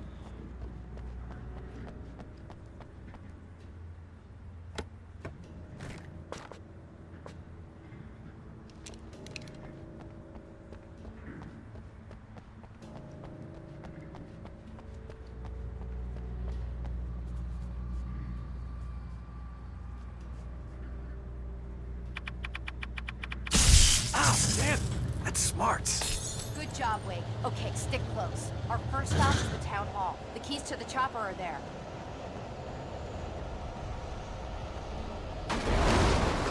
Shift Nicholas.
Over here, Wake! The chopper's in the other direction!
I'm gonna want explanations, you know. For example, what the hell happened to Rose? She's seriously messed up now.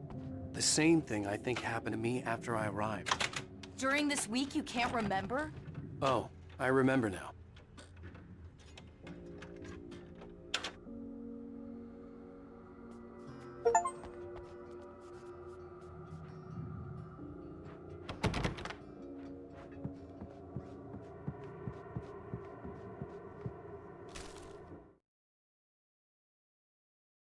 Barry was in his element, making calls, making things happen, even if he didn't entirely know what those things were. He wouldn't let the hot sheriff chick down. Even if every noise he heard from outside, and he heard plenty, made him jump. He had only paused to text Al a message, told him to hurry up. Suddenly, Barry froze in mid-dial. A window broke somewhere in the building, and then the lights went out.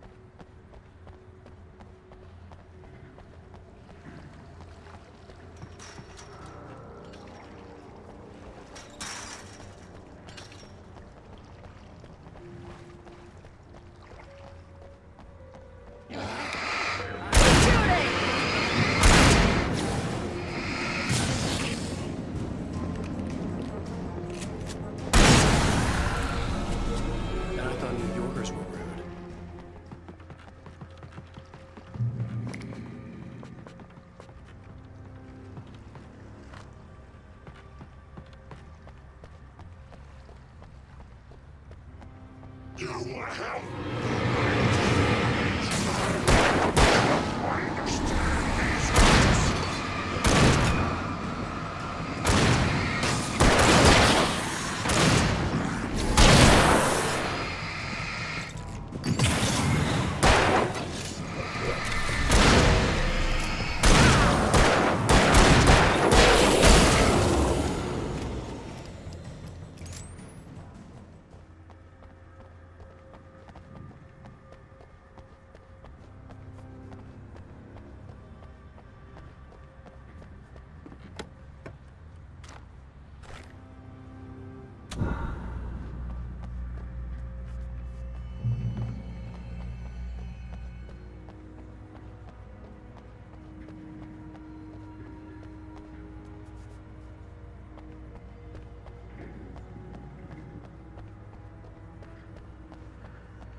Over here! There's light!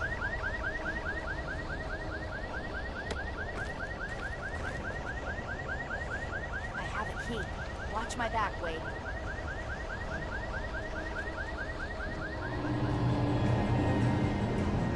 It's an ambush.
Let's go, Wake.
Okay, someone's messed with the fuse box here, but you should be able to jury-rig it while I find the keys.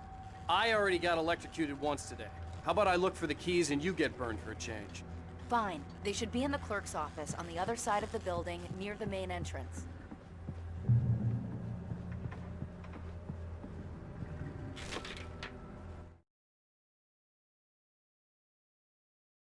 The darkness that wore Barbara Jagger's face was furious. The story in the manuscript had been making it stronger all the time, but now the light had set the writer free and hurt it, weakened it. It was only a matter of days before the dark presence would be strong again, but meanwhile, it would be difficult to recapture the writer.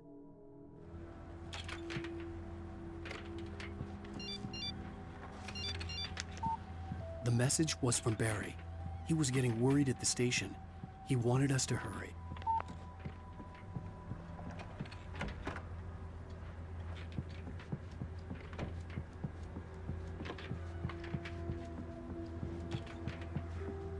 The keys aren't upstairs, Wake. I'm just gonna take a quick look.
Okay, Sheriff, I got the keys.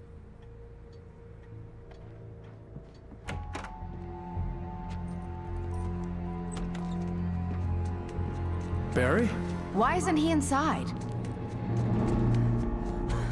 Oh God! Oh God!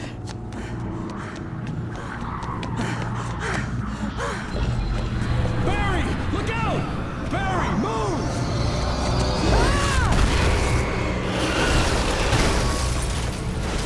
Barry! He made it inside, Wake. He's okay.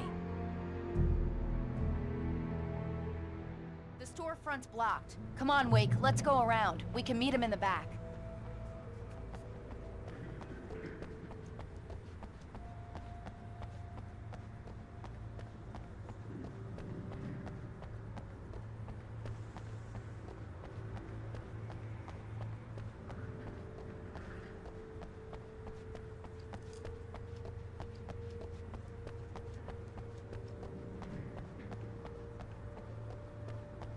Barry? Barry!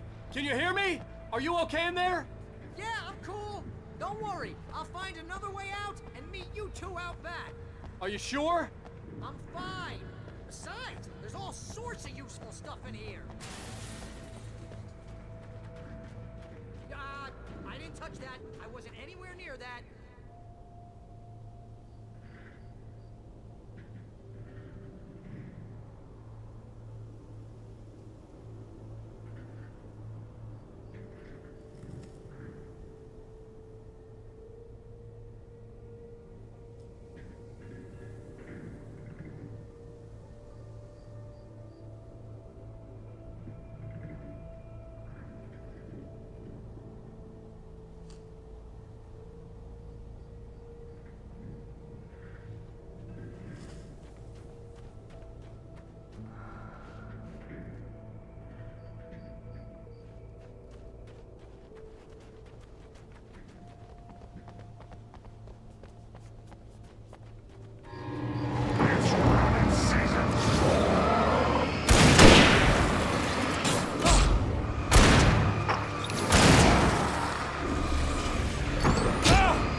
We can make it through the bookstore. Hey, Wheeler should be waiting what's for us wrong in the with you backyard. people? Keep it the hell down or I'll call the sheriff. Oh, hi, Doc. I've got it. Don't worry about it. Sarah, about time somebody showed up. All this shooting in the air is idiotic. One of these days they'll kill somebody. And over Deerfest. I know. Go back to bed. He's got a point, Wake. Look, this town can't take this.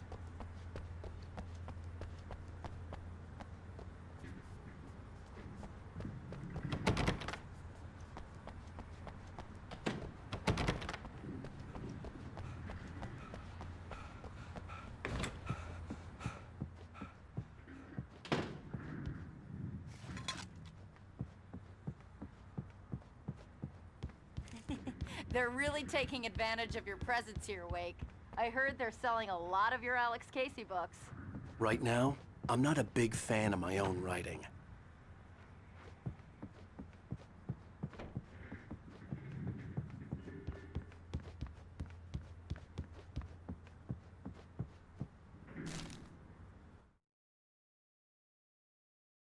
Cynthia Weaver worked hard, following her obsessive rituals, sometimes fighting them, always giving in to them in the end. She haunted the halls of Bright Falls abandoned power plant. She marked her caches with light-sensitive paint that could only be seen by eyes that had been touched by darkness and saved by light like she'd been. She was preparing defenses and supply lines for the war she knew would come. The war between the forces of light and darkness.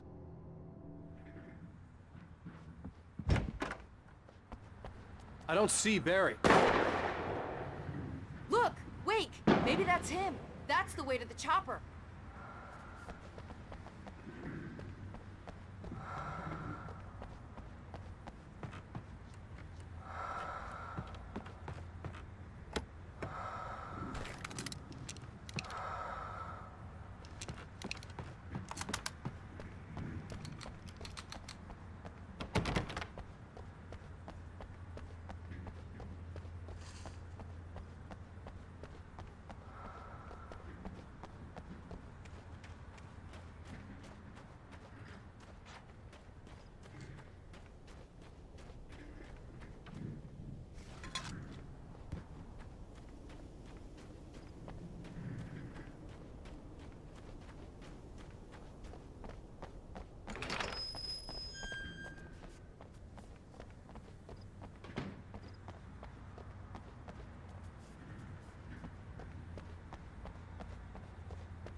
Barry got back to his feet inside the Bright Falls General Store and dusted himself off.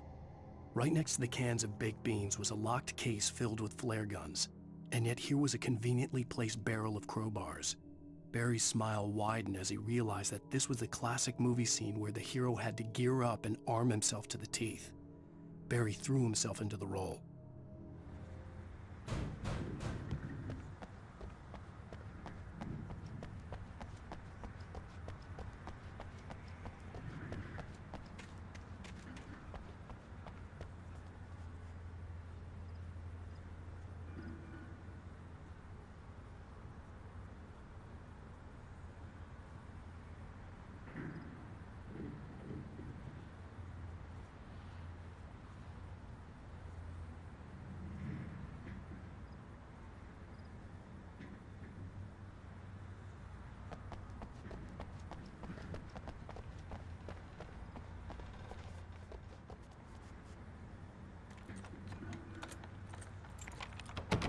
I'm gonna give Pastor Howard a piece of my mind about this lock. Ugh, I told him to get it fixed.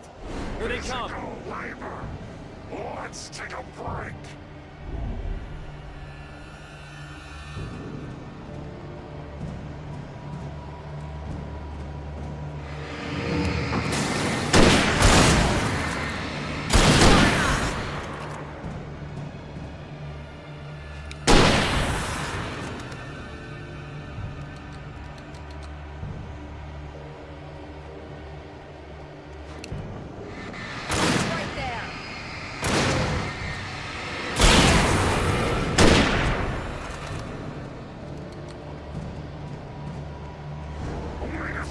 Fatty acids are good for your heart.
Okay, it's open. Let's go, Wake.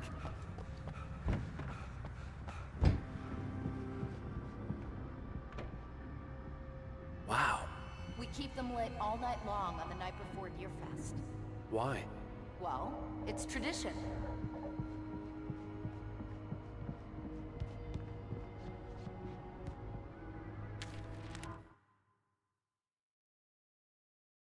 For it to be free, the Dark Presence needed the writer to finish the story. Again and again, the story let it get frustratingly close to the writer without letting it capture him. It was bound by the events depicted in the manuscript, but it could pursue the writer indirectly, put others on the task, and stop those who would help him. It took over everything in its path, made them its puppets, and sent them after Alan Wake.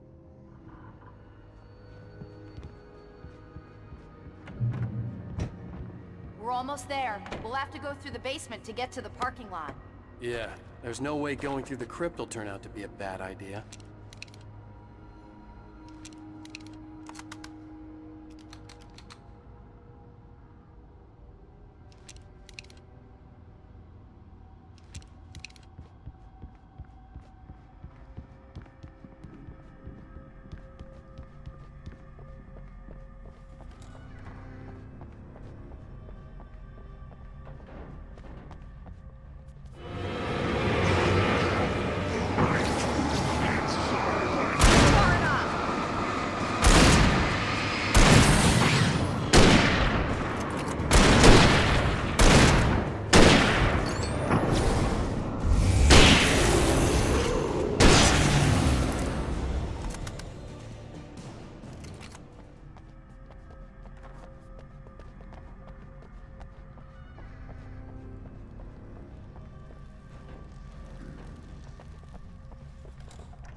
Did you call 911?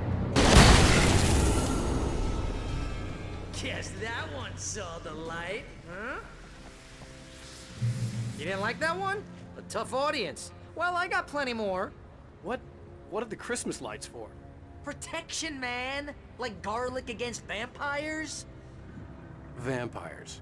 The helicopter's just across the parking lot and up the hill. Come on!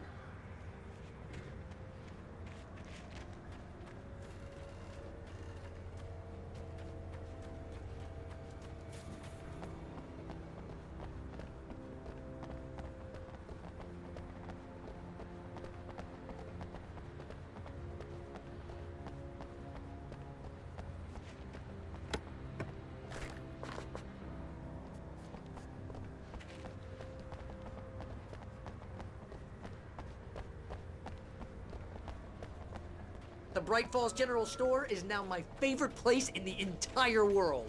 See this headlamp? It's like a superpower. I can just look at one of those things and they die. It's my flaming eye of Mordor. I wish I didn't say that. Yeah. Hey, I want a headlamp. Last one. Bastard.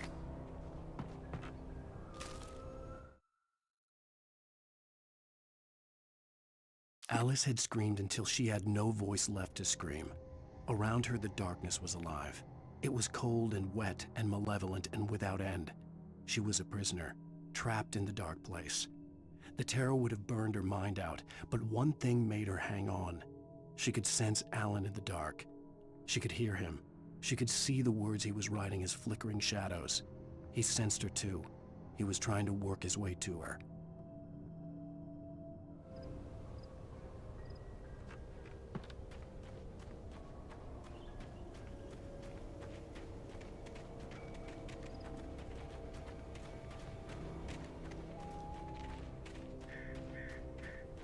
When someone throws a damn school bus at your head and you're about to take a helicopter ride with someone who may or may not have a pilot's license, or cleared for departure to Ring Springs.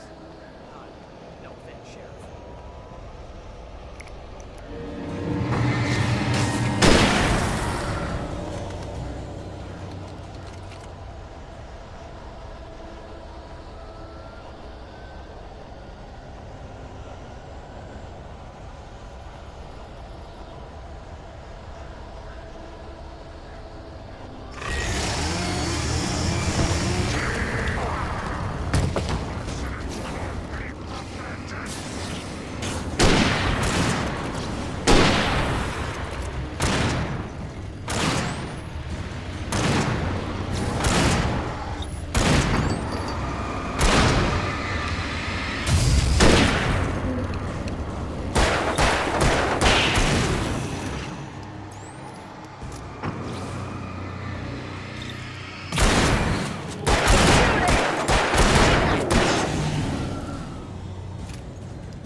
Gonna get used to this.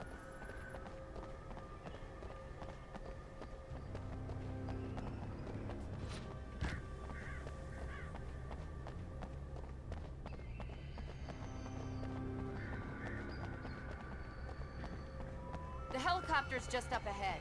I'll need a while to prep for takeoff. Don't take too long. I want to get out of here.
Well, I hope you're right about her, or we can kiss this town goodbye.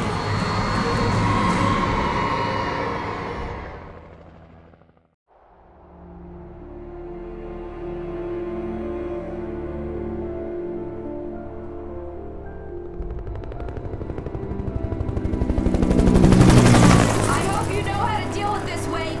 I guess you New Yorkers are used to rough situations like this. Right. The city's a war zone. King Kong, mutant alligators, and Alex Casey shoots the place up every weekend. Look, I never even carried a gun until a couple of days ago. Well, my dad used to be a cop there. Tells some pretty wild stories. Stuff like this? No, just normal bad stuff. Kinda like your books, Wake. I used to tease Dad that he was just like Alex Casey. You've read me. Oh, sure. You're a pretty good writer. A little heavy on the metaphors, maybe. Nobody's ever said that before. We're coming up on the power plant. See the lit building over there? And that's the dam further up the river. I can't land here. I'll take her down the road across the river. Just get me there, Sheriff.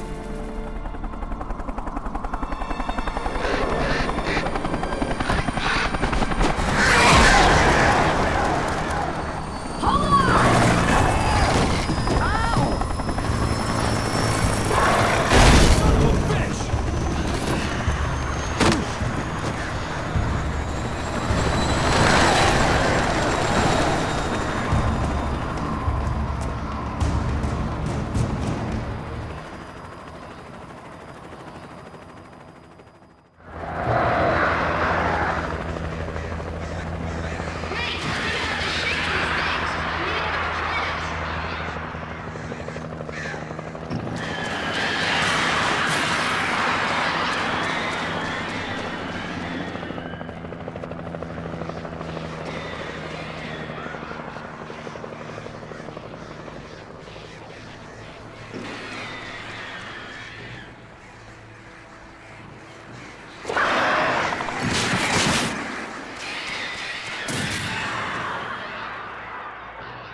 I had to do something about the chain for the door to open.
And here's a new song from a band that they always remind me of our local rock legends, the Old Gods. I couldn't tell you why. I guess it's just, one of those things. Anyway, here's Poets of the Fall and their latest single, War. This is good work for a night person.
And here's a new song from a band that... This is good work for a night person.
The power plant glowed in the night. It was close, but I had to find a way across.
Making her way through the water pipe alone, Cynthia was angry at the writer. Foolish young man, taking unnecessary risks. And the way he broke the rules. Didn't he understand what was at stake? Since the terrible days in the 70s, she hadn't wavered once, as hard as it had been. She was tired of protecting the town all these long years, and now only wanted to rest.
The story I had written in the cabin had come true.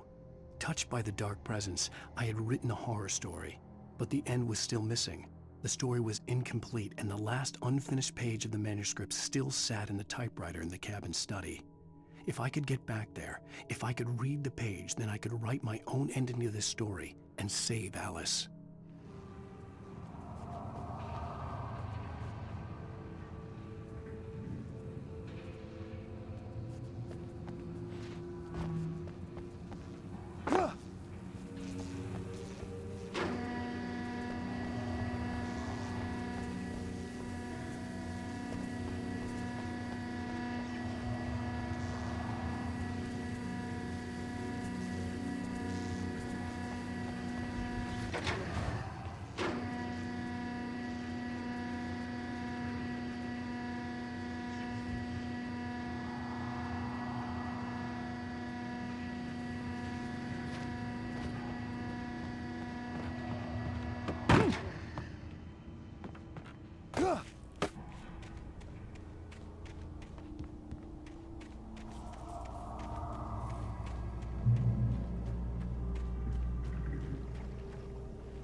between men dreaming of being butterflies or butterflies that dream of being men? Such philosophical concerns are by necessity abstract. And yet, some of us can find concrete proof of the nature of our existence in Night Springs. Tonight's episode, an absence of creativity. Hello, Martha. What did you want to show me? Oh, Lydia, thank God you're here. Please, it's in the basement.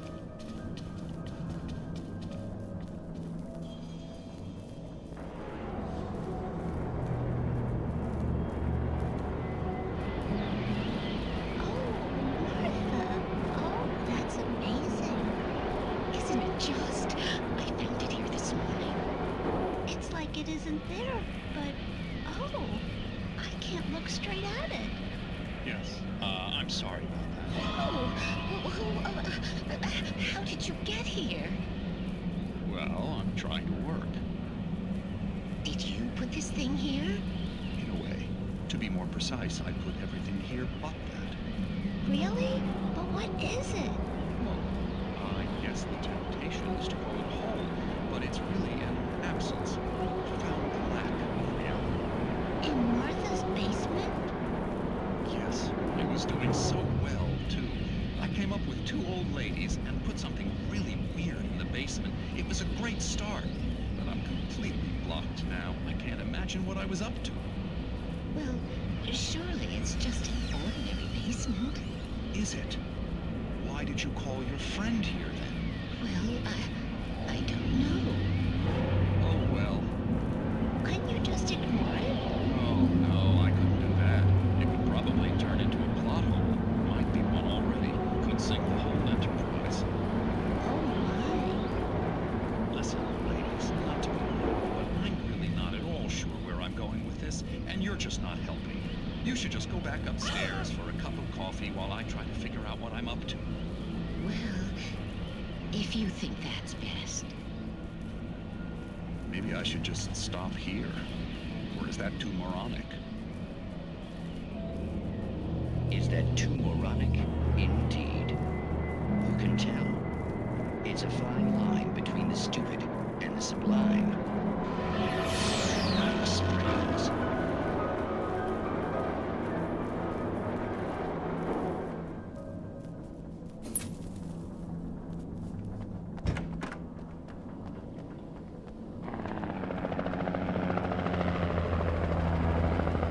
We managed to lose the flock. You're almost at the power plant. Keep going. We'll give you support.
I recognized the logo on the power plant sign. I'd seen a version of it painted all over the area, signifying hidden caches of supplies.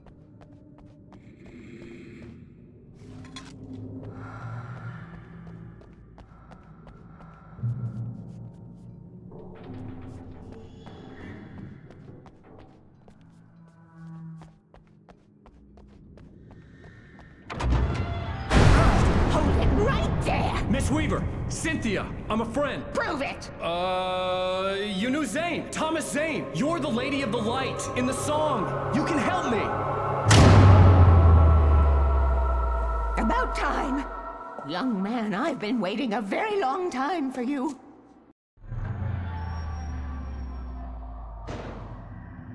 It's in the well-lit room.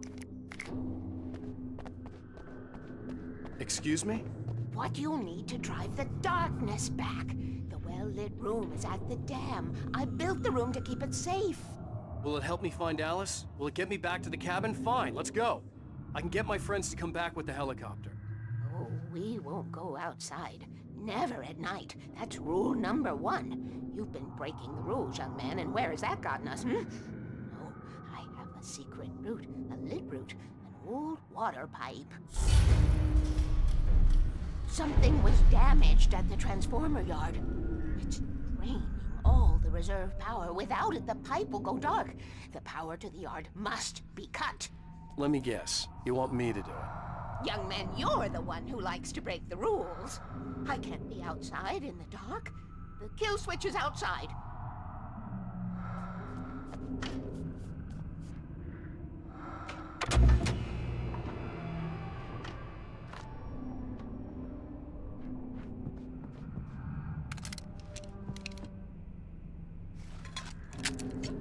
I have been preparing for these times, the dark tides. You have found my caches, haven't you? You can see the signs. Very few people can. Yes, please, take what you need. This is all for you, for the likes of us. We do Tom's work, don't we? Hurry! The switch is on the wall facing the shore.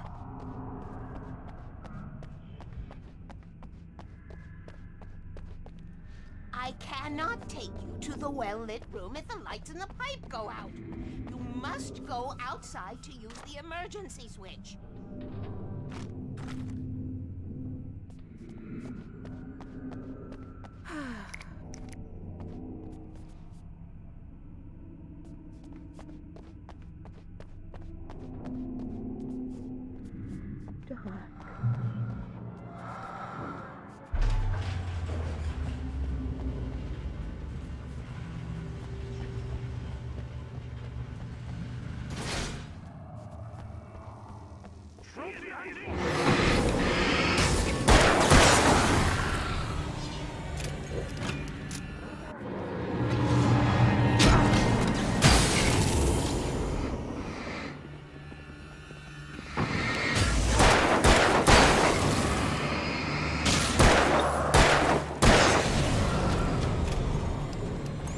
Weaver had sent me to cut the power to the transformer yard. I was willing to do grunt work for her to get her to help me. I hoped Weaver was dependable. I'd stumbled into this crazy world a little over a week ago. She had been living this insanity for decades.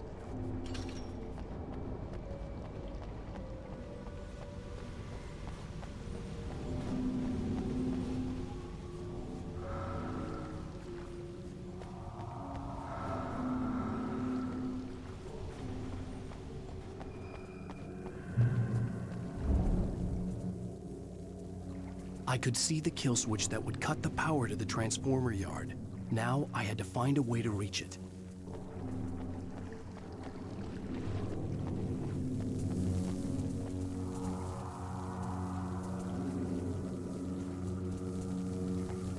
If I could figure out the gates, I could use them to get to the kill switch.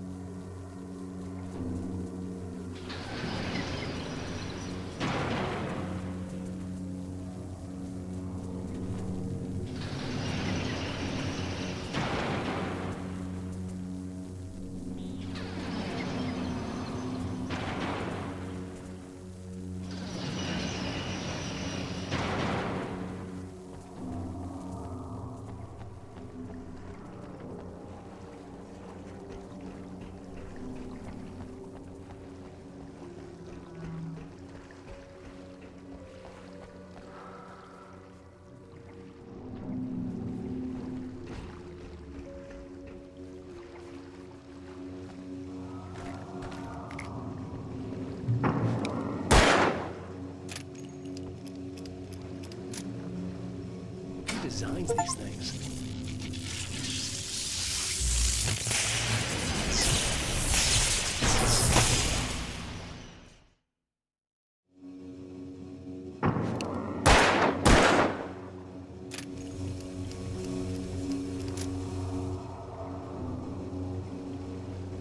Who designs these things?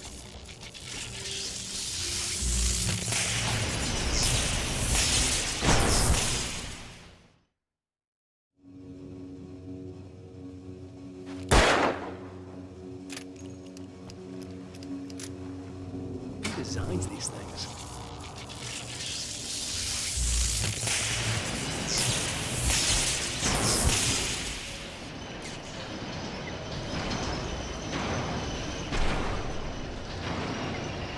The Transformer yard went dark and dead. Weaver's water pipe passage should now be good to go.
This way, young man. Follow me. Come, come. The pipe's empty now. We're ready to go. This way. We need to go. I knew them both, Tom and Barbara. I had such a crush on him. Such a beautiful man. I was jealous. There was a part of me that was maybe a little glad when she had the accident. And then Tom started writing and woke the darkness up.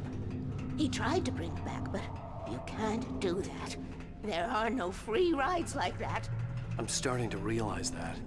In that case, young man, perhaps you're a smarter man than Tom was. The witch looked like her, but it wasn't. Barbara was sweet. He didn't understand until it was too late. He tried to undo it, wrote himself, her, everything he'd ever written out of the world. Oh, he was so famous. And afterward, no one knew. Oh, Tom. He left only one thing behind in my care, in case it happened again. Insurance. He trusted me. Or perhaps used me a little. Tom knew how I felt. Knew I wouldn't refuse him. I built the well-lit room and put it there. It's been waiting for you. We are characters trapped in a story you have written, and none of us will survive to see the end of it if the darkness isn't stopped. She'll twist the story to her own dark ends. How do you know all this? Tom, that's the way he wrote it. He still talks to me, you know, in television, from beyond, from below. We have both been touched by the darkness, young man. He saved us both with the light, but the darkness stays with you. You sustain.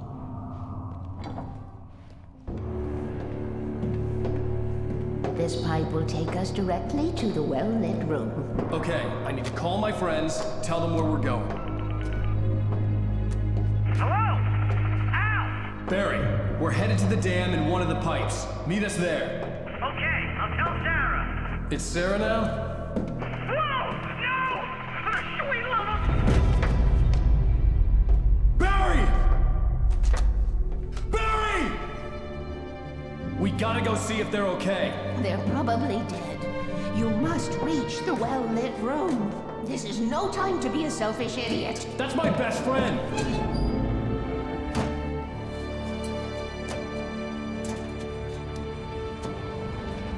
Well, be a fool. I'll use the pipe. I'll meet you at the dam if you make it.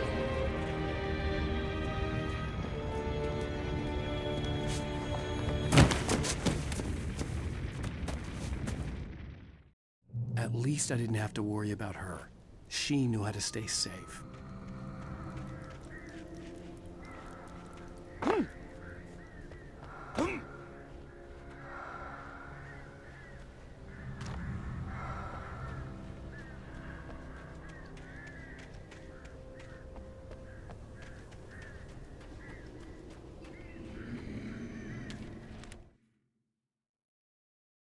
Sarah was almost starting to relax. Maybe they could turn this into a win yet. Suddenly, there was a piercing sound, like a table saw gone wild, as 100 birds made out of shadows swarmed into the rotor.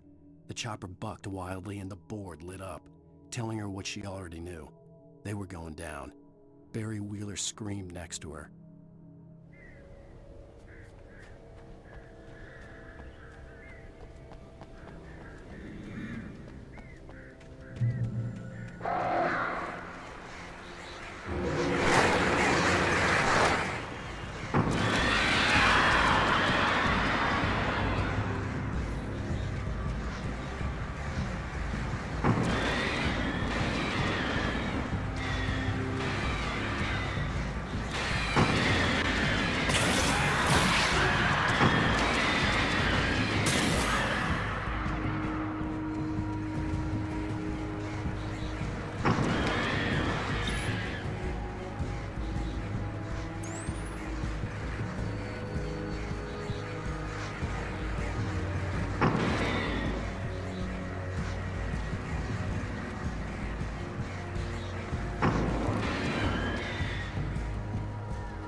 Baker!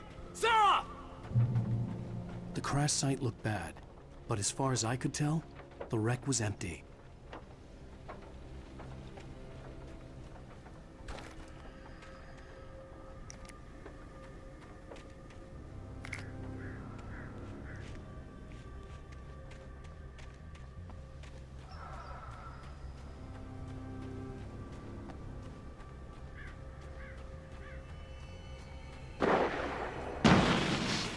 Barry!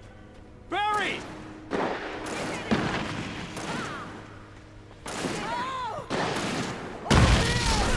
Hang in there, I'm coming! Get the hell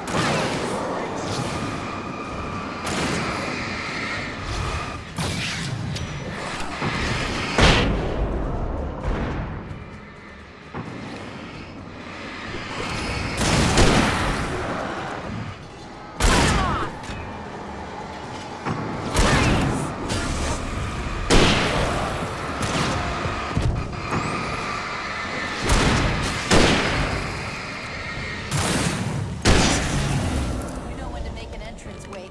We were ready to make like Butch Cassidy and the Sundance Kid. I have a different ending in mind. Yeah, I'm fine. Thanks for asking. I knew you'd be all right. How's that? The flaming eye of Mordor? Laugh it up, funny man. Didn't we have somewhere to go? Weaver will meet us at the dam.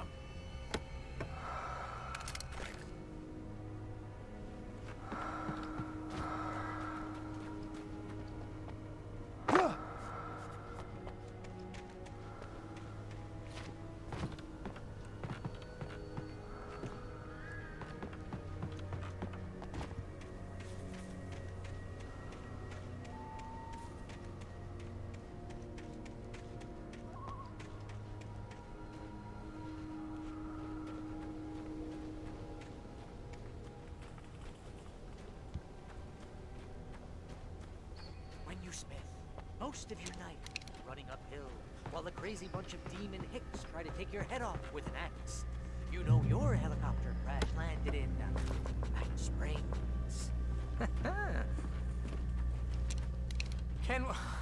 Can we just stay here until morning, Al? Please? You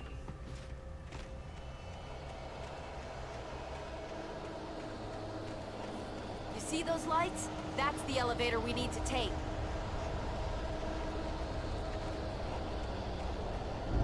You can't be her right.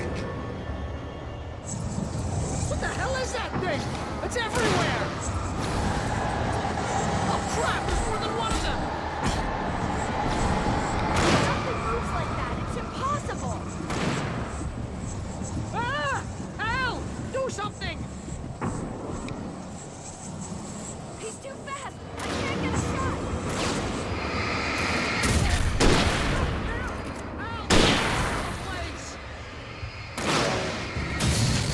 How many of them are there? Where'd that one go? Was that it? Are we safe? That was... wow. I think we're okay. Hey, Al, I got a bad feeling. Let's keep our eyes open.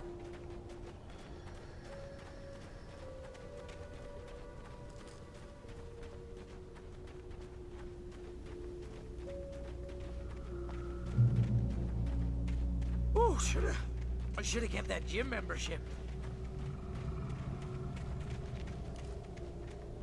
Wake, call the elevator. I'm keeping watch. I think I hear something moving around.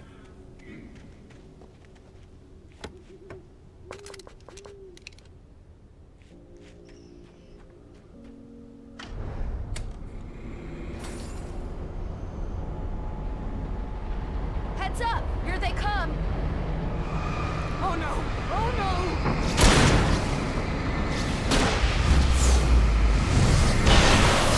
They're coming! We have to hold them off!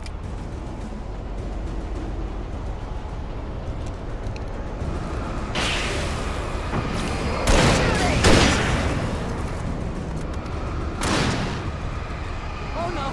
Oh no!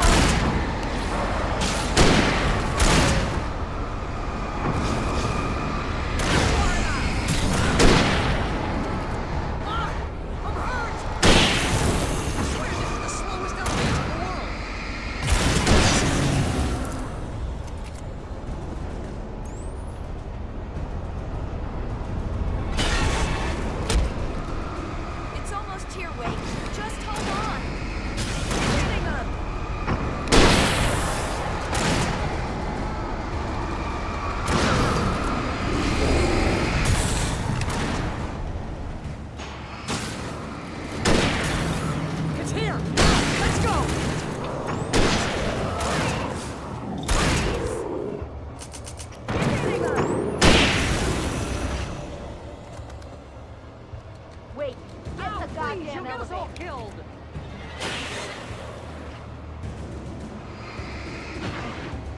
Al, hit the button.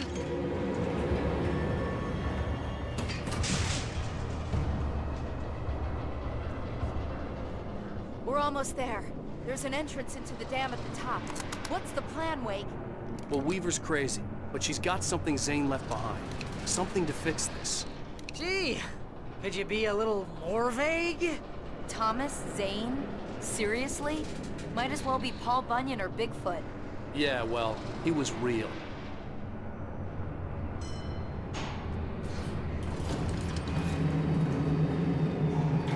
Let's be careful, okay? Oh, jeez, I hate this.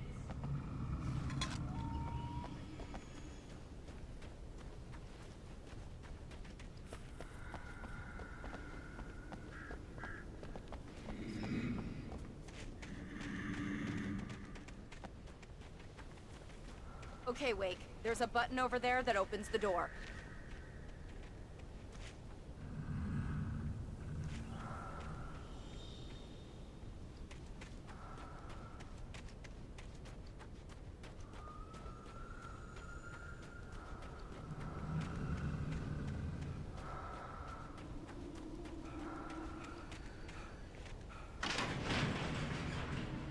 I think something's broken. Hold the button down so we can get in.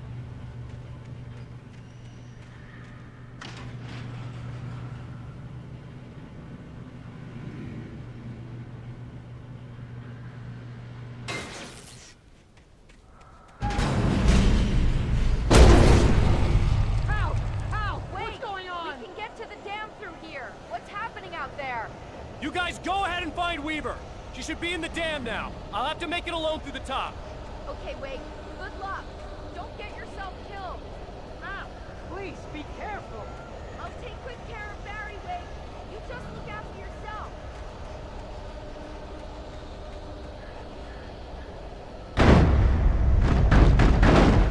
You gotta be kidding me.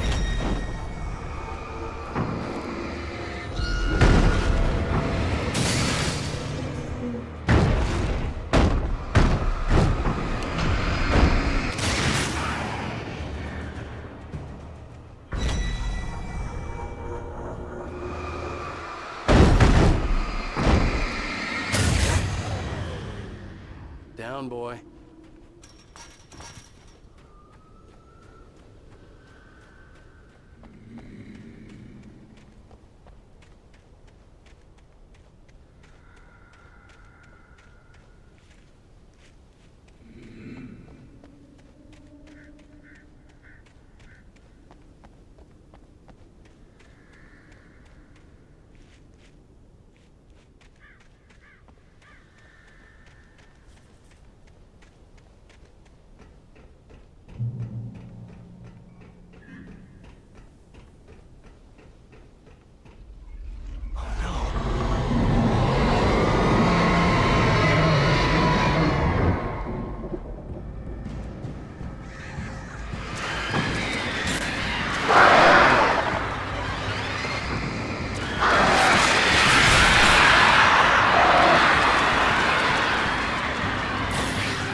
hobby or a job.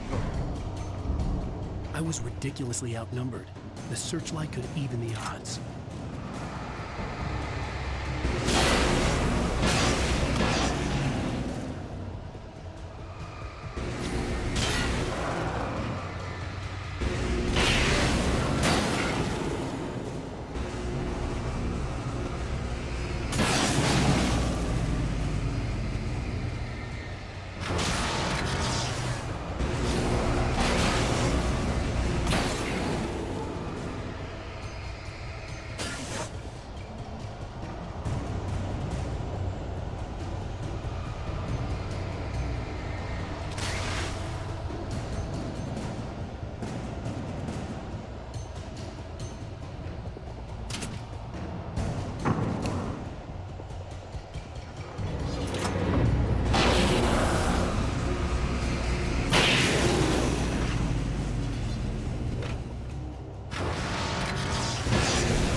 no further.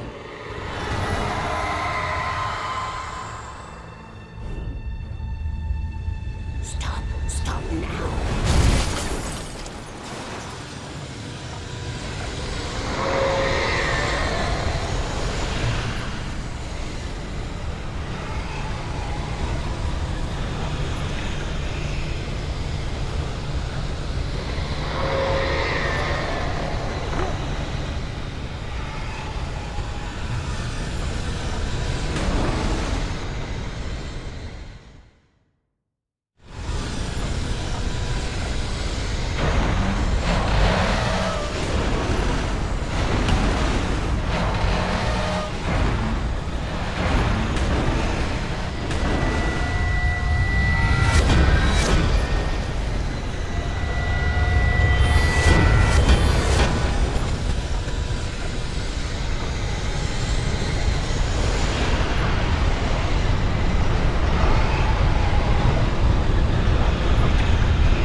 You made it. Well done. I'm glad I was wrong. But it was a foolish chance to take. Don't worry about the noise. We're safe here. I have looked after the well-lit room for many, many years now. There is no shadow in the well-lit room. The hour is fail-safe, and all the bulbs are numbered and changed regularly based on their make and model. Right.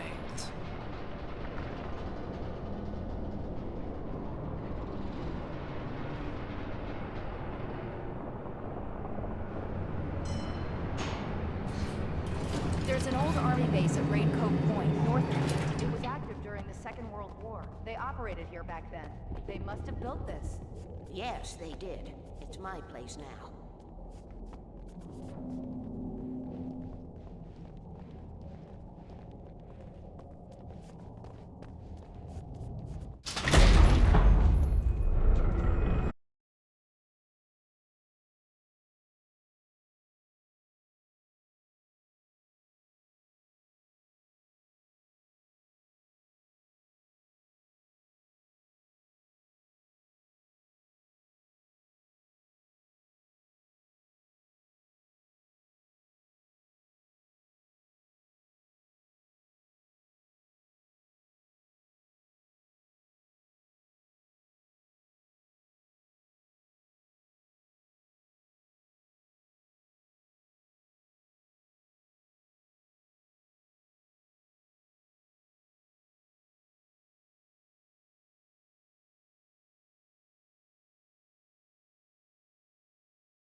In one of my finer moments of self-deception, I swore to quit drinking.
The sunglasses made the world look bearable. Now I could keep my eyes open without feeling like a vampire in the sun.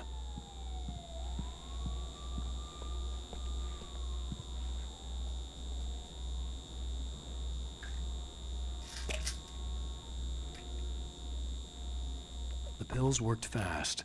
The prospect of being awake started to seem bearable again. There was a message waiting for me on the machine.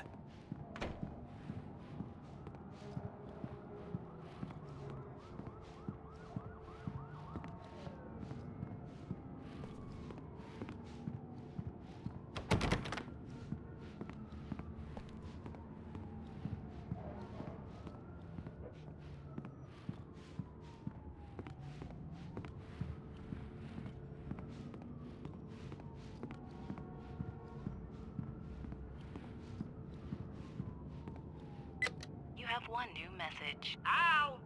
Are you still asleep? Wakey, wakey! You should have your show on your TiVo. If Alice wasn't too mad to record it.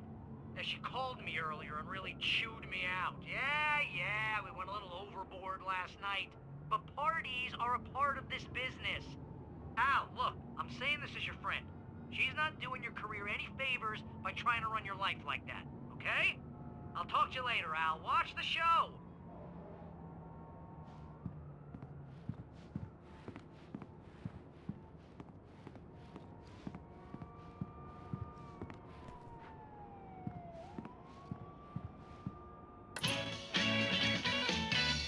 Ladies and gentlemen, welcome back to the Harry Garrett Show. Thank you. Thank you, everybody. We have a great show tonight. I've been talking with the best-selling author Alan Wake about his new book, The Sudden Stop. Yeah, good read. Go buy it. No, it is a good read. Look, I'm gonna be honest here. Is that wise? No, but I'm gonna do it anyway. I got people who give me the lowdown on books. I'm a busy guy. But this one, I actually read from cover to cover. I mean, I'm a big fan. Wow, thanks. Now, this might be a spoiler for those who haven't read the book yet. Based on the sales figures, the 2 people out there who haven't read the book yet. But this last book is all about the death of the main character, the hard-boiled New York detective, Alex Casey. Now, there's been a lot of outrage about this. Why the hell did you kill Casey? What the hell were you thinking, man? Good riddance. No, seriously though. 7 years and 6 books is a long time. He was a gloomy guy to spend all your working hours with, and it was a good run. But it's time to explore new things. My next book will be a departure from the old for me. You selfish bastard, always thinking of yourself. Well, you've certainly given us a lot of entertainment over the years. And now that you mention it, Casey was a gloomy guy. Never had much luck with his love life with the ladies. Was that autobiographical in any way? Yeah, no kidding. Casey's lady friends tended to die on him. With Casey, it was all about his pain. No, nothing autobiographical about that. I'm a happily married man. My wife is my muse. Well, congratulations. That's great to hear. So, how's the publicity tour been treating you? Good.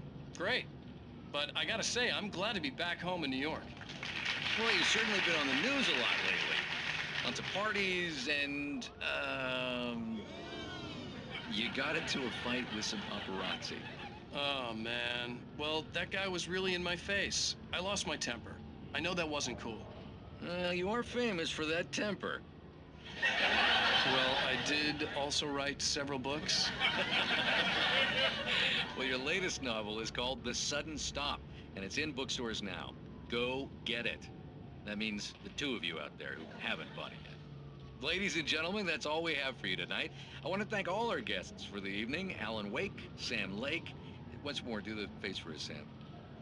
There we go. And our musical guests, Poets of the Fall. Thank you. At least I'd been funny. I told myself I could live with that. Hey, honey. You watch the show? I didn't say anything stupid if that's what you want to know. Okay, Grumpy. You want to ask me something? Are you going to start with me about drinking now? You know what? Go back to sleep, Alan.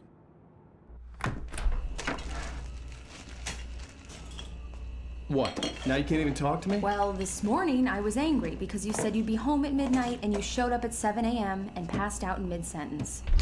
Now I'm over it. Are you angry? This goddamn tour. It's gotten out of hand. Oh, honey. It's almost over, right? We can get back to normal. Then you can start writing again. I'm sorry, honey. Alan, you're not thinking straight. Just take a shower and go back to bed, huh? Yeah, you're right, honey. I'm sorry. Once this is over, let's go away together. A vacation. Just you and me. Some peace and quiet.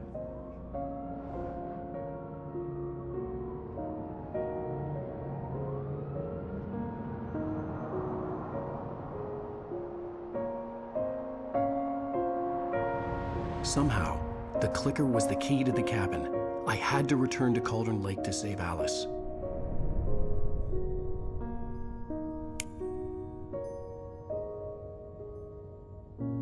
I'm going back to the lake to finish this. I'm going to write an ending to the story in the manuscript on my own terms, to make it all right. Why can't you just write it here?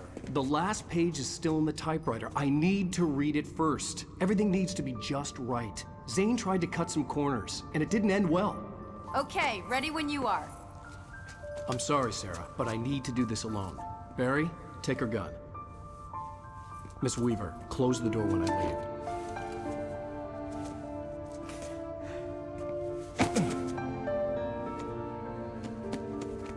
Good luck, Al.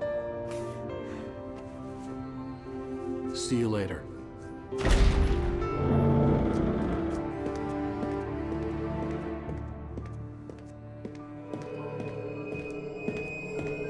When I got out, it was warm and sunny.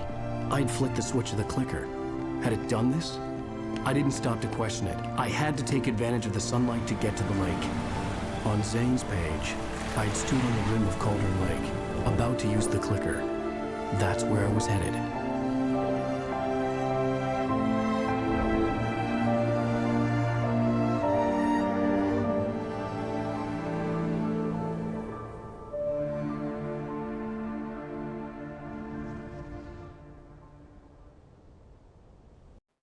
Alone, in daylight, surrounded by the beauty of the Pacific Northwest landscape. It was hard not to let doubt creep in one last time. I could still chalk everything up to a dream, a delusion. I had enough imagination to make up something like this, having been in the cabin all this time, trapped in a story inside my head, gone mad from grief over Alice's death like Hartman had claimed. There would be no way of knowing. I told myself it didn't really matter. My course was set.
was a link between us, always would be. I could feel its presence again, getting closer.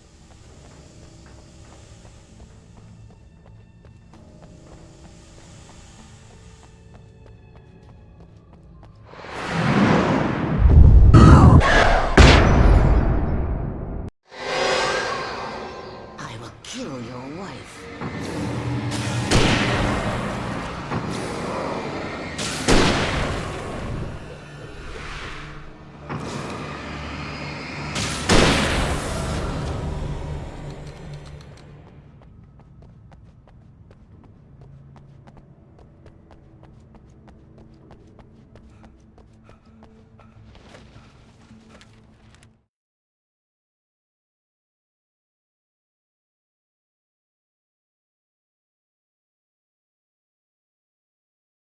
The Dark Presence was no longer trying to capture the Rider so he could create the ending it wanted.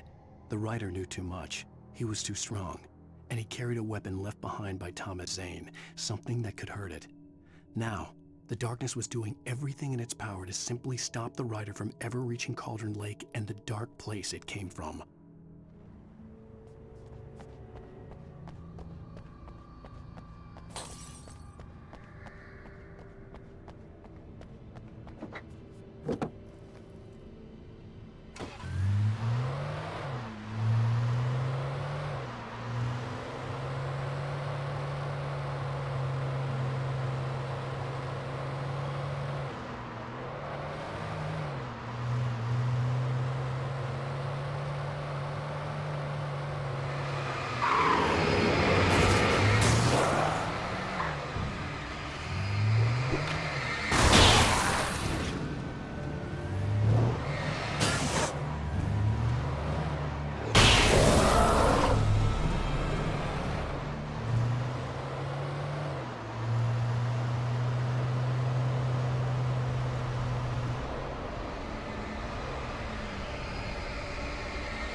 Based on the signature in the motel register, Agent Nightingale had stayed here, in room number 2.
This had obviously been the room where Agent Nightingale had stayed when he hadn't been busy harassing me.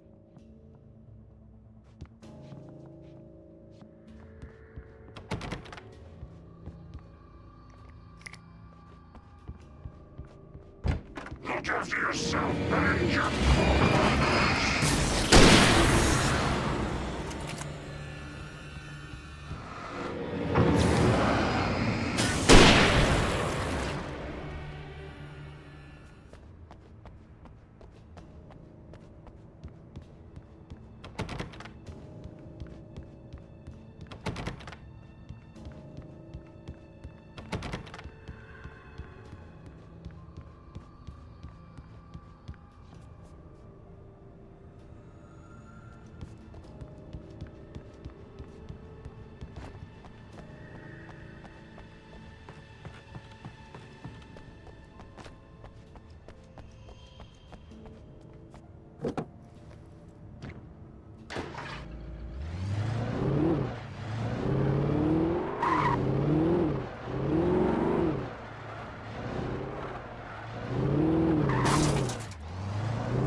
it is right.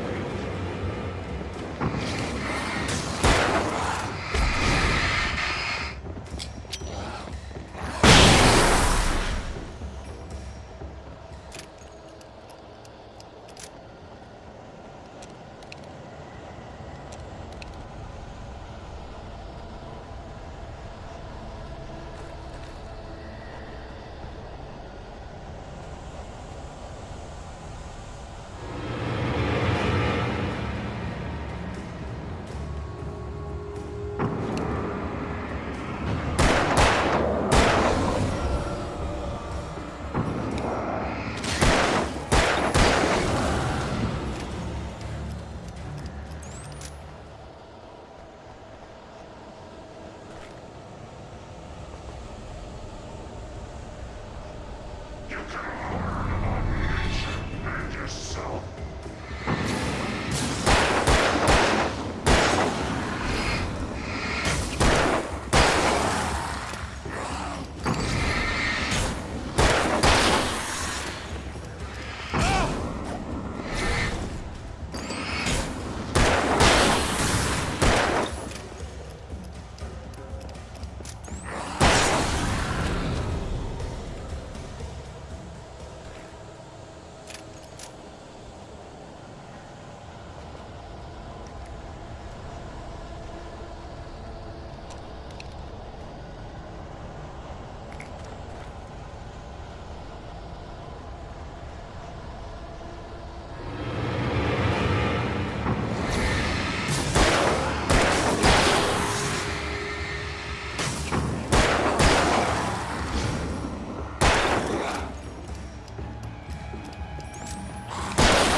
The bottom of Cauldron Lake was a graveyard of things the lake had claimed in one way or another over the decades. The Dark Presence brought them up in its wake, scattering the rotten waterlogged hull of an old boat here, the remains of a long-ago crashed airplane there, trees shattered under the impacts. The earth groaned. It didn't even notice.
I had to get the container out of my way. There had to be a way to power up the container lift.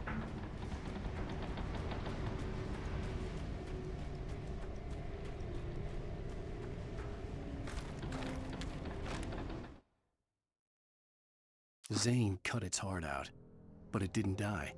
The thing that wore Barbara's face kept crooning sweet nothings sugar-laced with poison. He put on the suit, untied the monster from the chair. The thing in his arms thrashed weakly, but he held fast. He stepped outside, off the pier, and into the dark water, a sinking pinprick of light descending toward a bottom that never came.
told Barry my plan back in the well-lit room.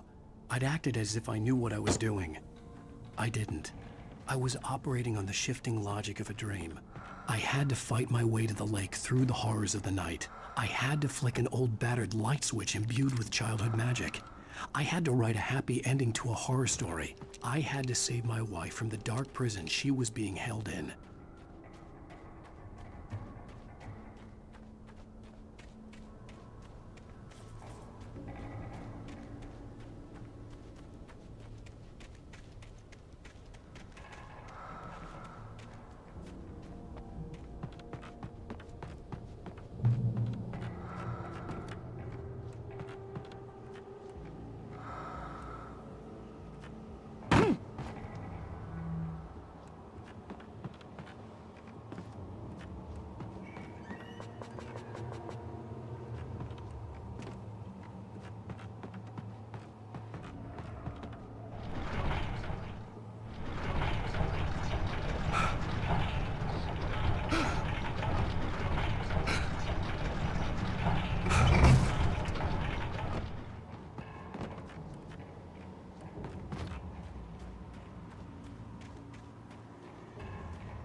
I will never give her to you.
The dark place I found myself in was unlike anything I could ever have imagined.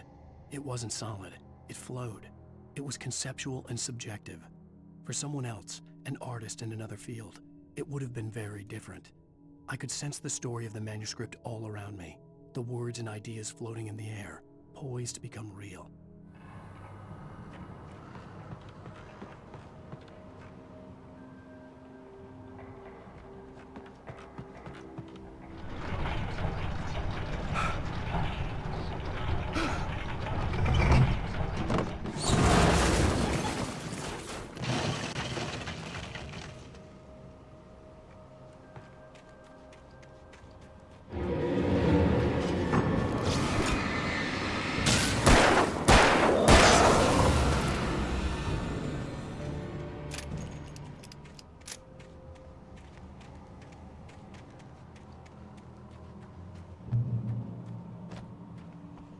I could see Mirror Peak in the distance.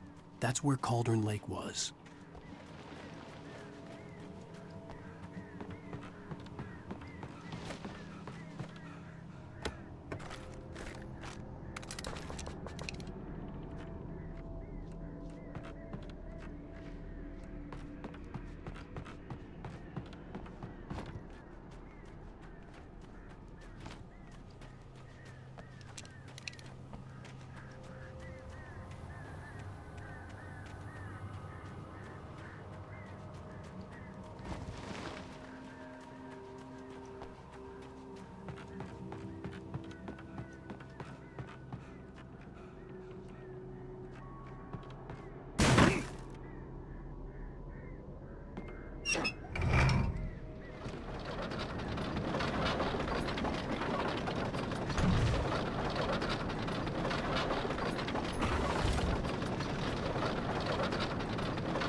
yourself.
After Zane had gone, I stood alone in the shifting dream that was the dark place.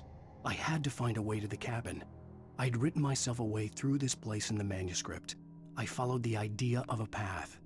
I'd written myself across the ocean that blocked my way, and with that, there was a bridge to the island beyond. The idea of the cabin flickered in the underwater darkness. I willed the cabin to be real, and it was.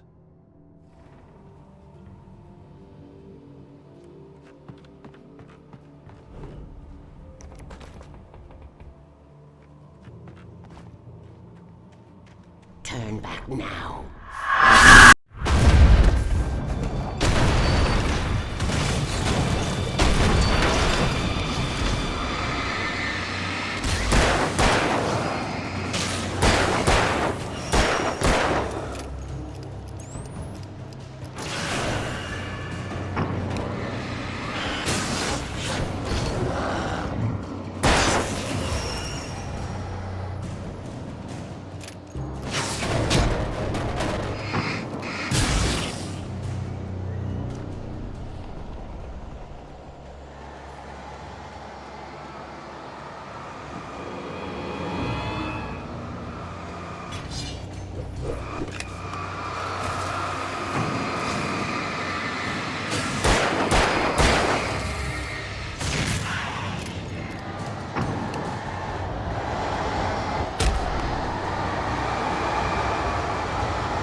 Do as you're told.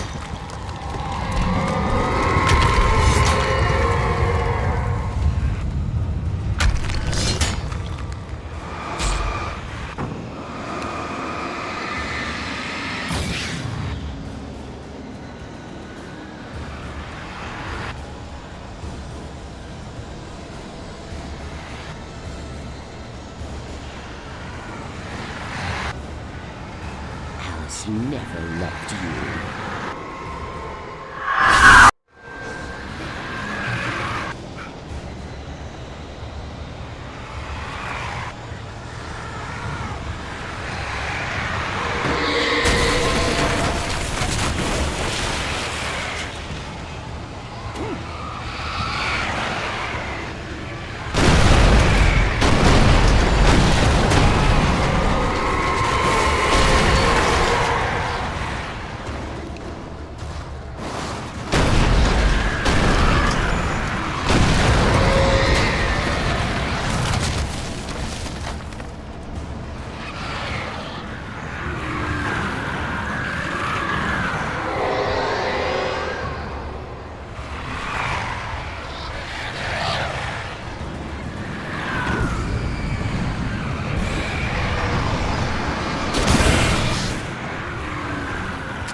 get light into its heart to hurt it.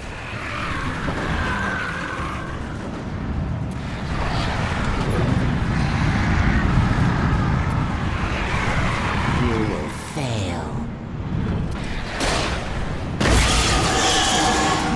It's over.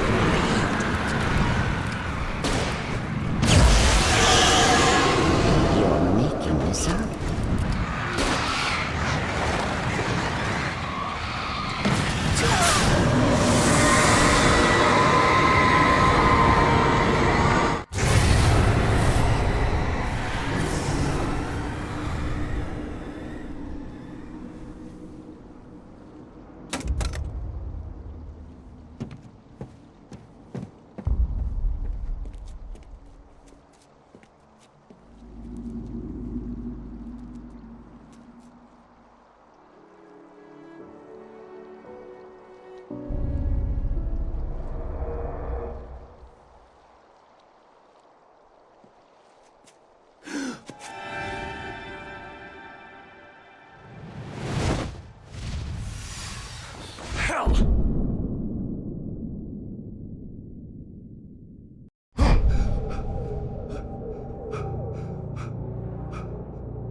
Shh, baby.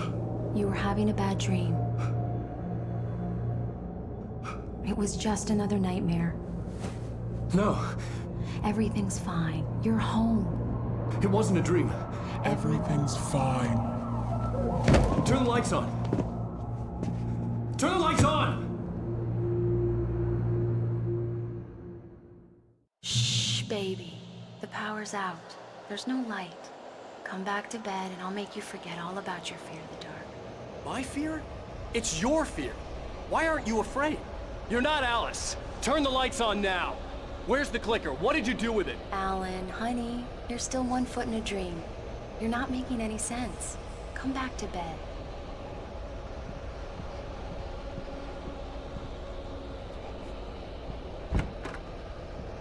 Alan, you're scaring me now. Come back to bed. Have you taken your pills? Do you want me to call Dr. Hartman? I read your manuscript. It's brilliant. Departure is your best work yet. You're a genius. I'm so proud of you. Come back to bed. We'll talk more about it in the morning. Come back to bed, Alan. Come back to bed, Tom.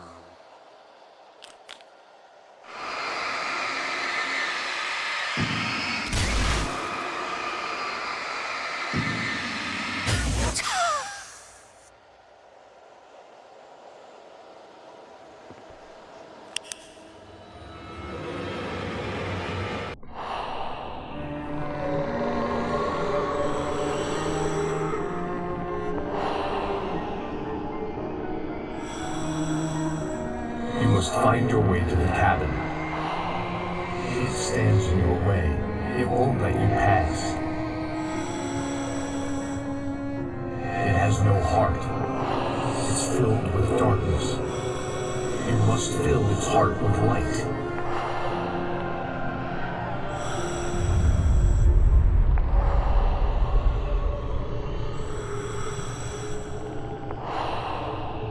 Don't mind him. He's Mr. Scott. Your friends will meet him when you're gone.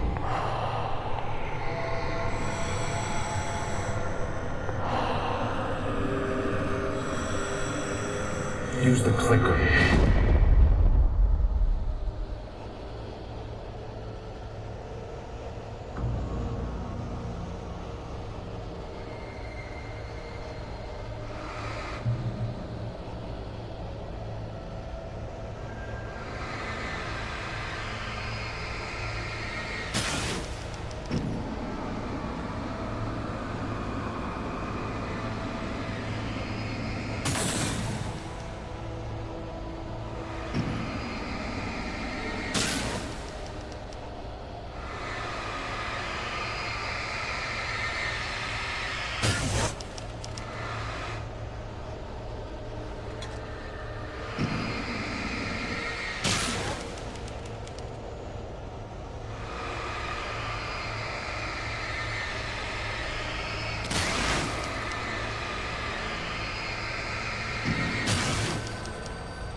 I followed the idea of a path.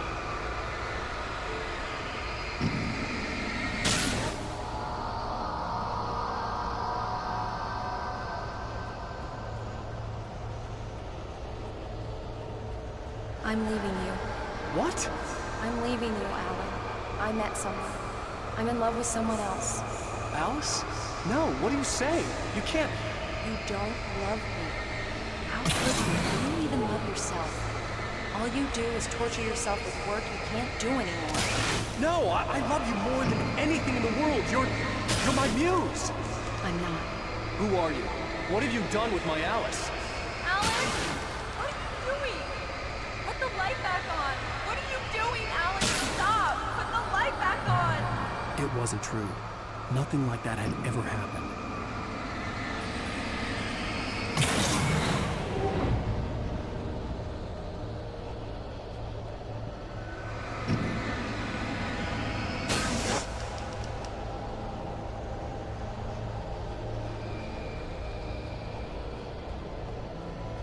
You're not my Barbara. Tom, let me go. I promise to be good. Please, untie me, you naughty boy. I will help you write your masterpiece. I will love you forever. No, you're not Barbara Jagger. I made a terrible mistake. I should have never written you back. You came back wrong. Your heart is filled with darkness. Put that knife away, Thomas. Put it down. My heart is filled with darkness. I'll cut it out. Take you back to the depths of cave.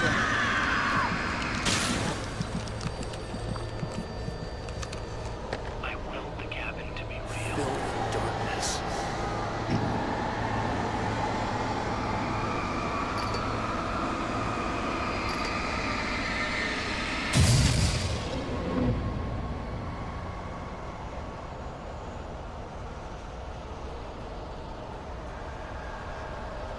Get away from me, you hag! Where am I? Let me go! Alice! Alice! I'm coming! Your husband refused to do as he was told. All he had to do was write what I wanted him to write.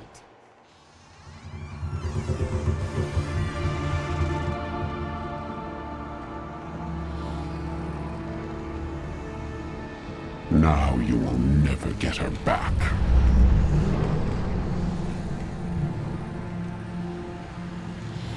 I am much older than you.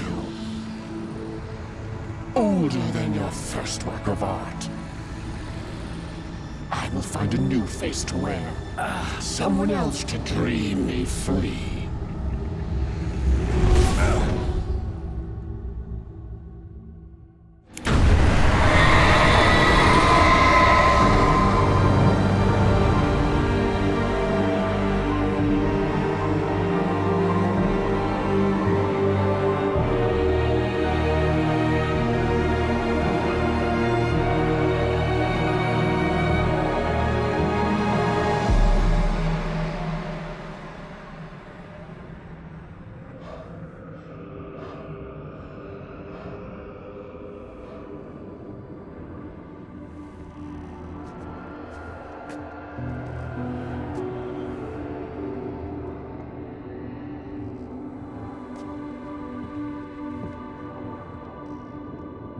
I could feel Alice's presence close by. I understood what I had to do now. I knew how to write the ending to Departure. There's light and there's darkness. Cause and effect. There's guilt and there's atonement. But the scales always need to balance. Everything has a price. That's where Zane had gone wrong. There's a long journey through the night back into the light. Alice? Alice?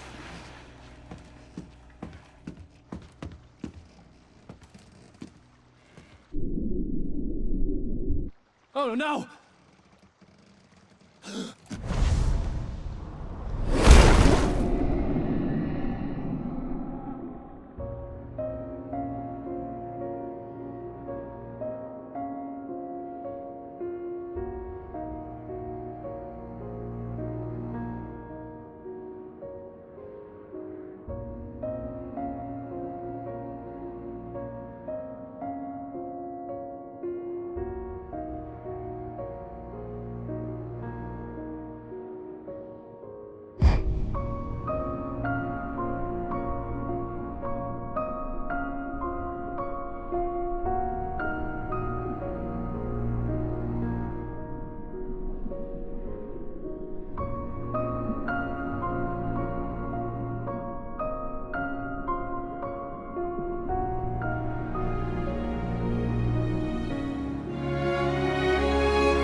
It's an ocean.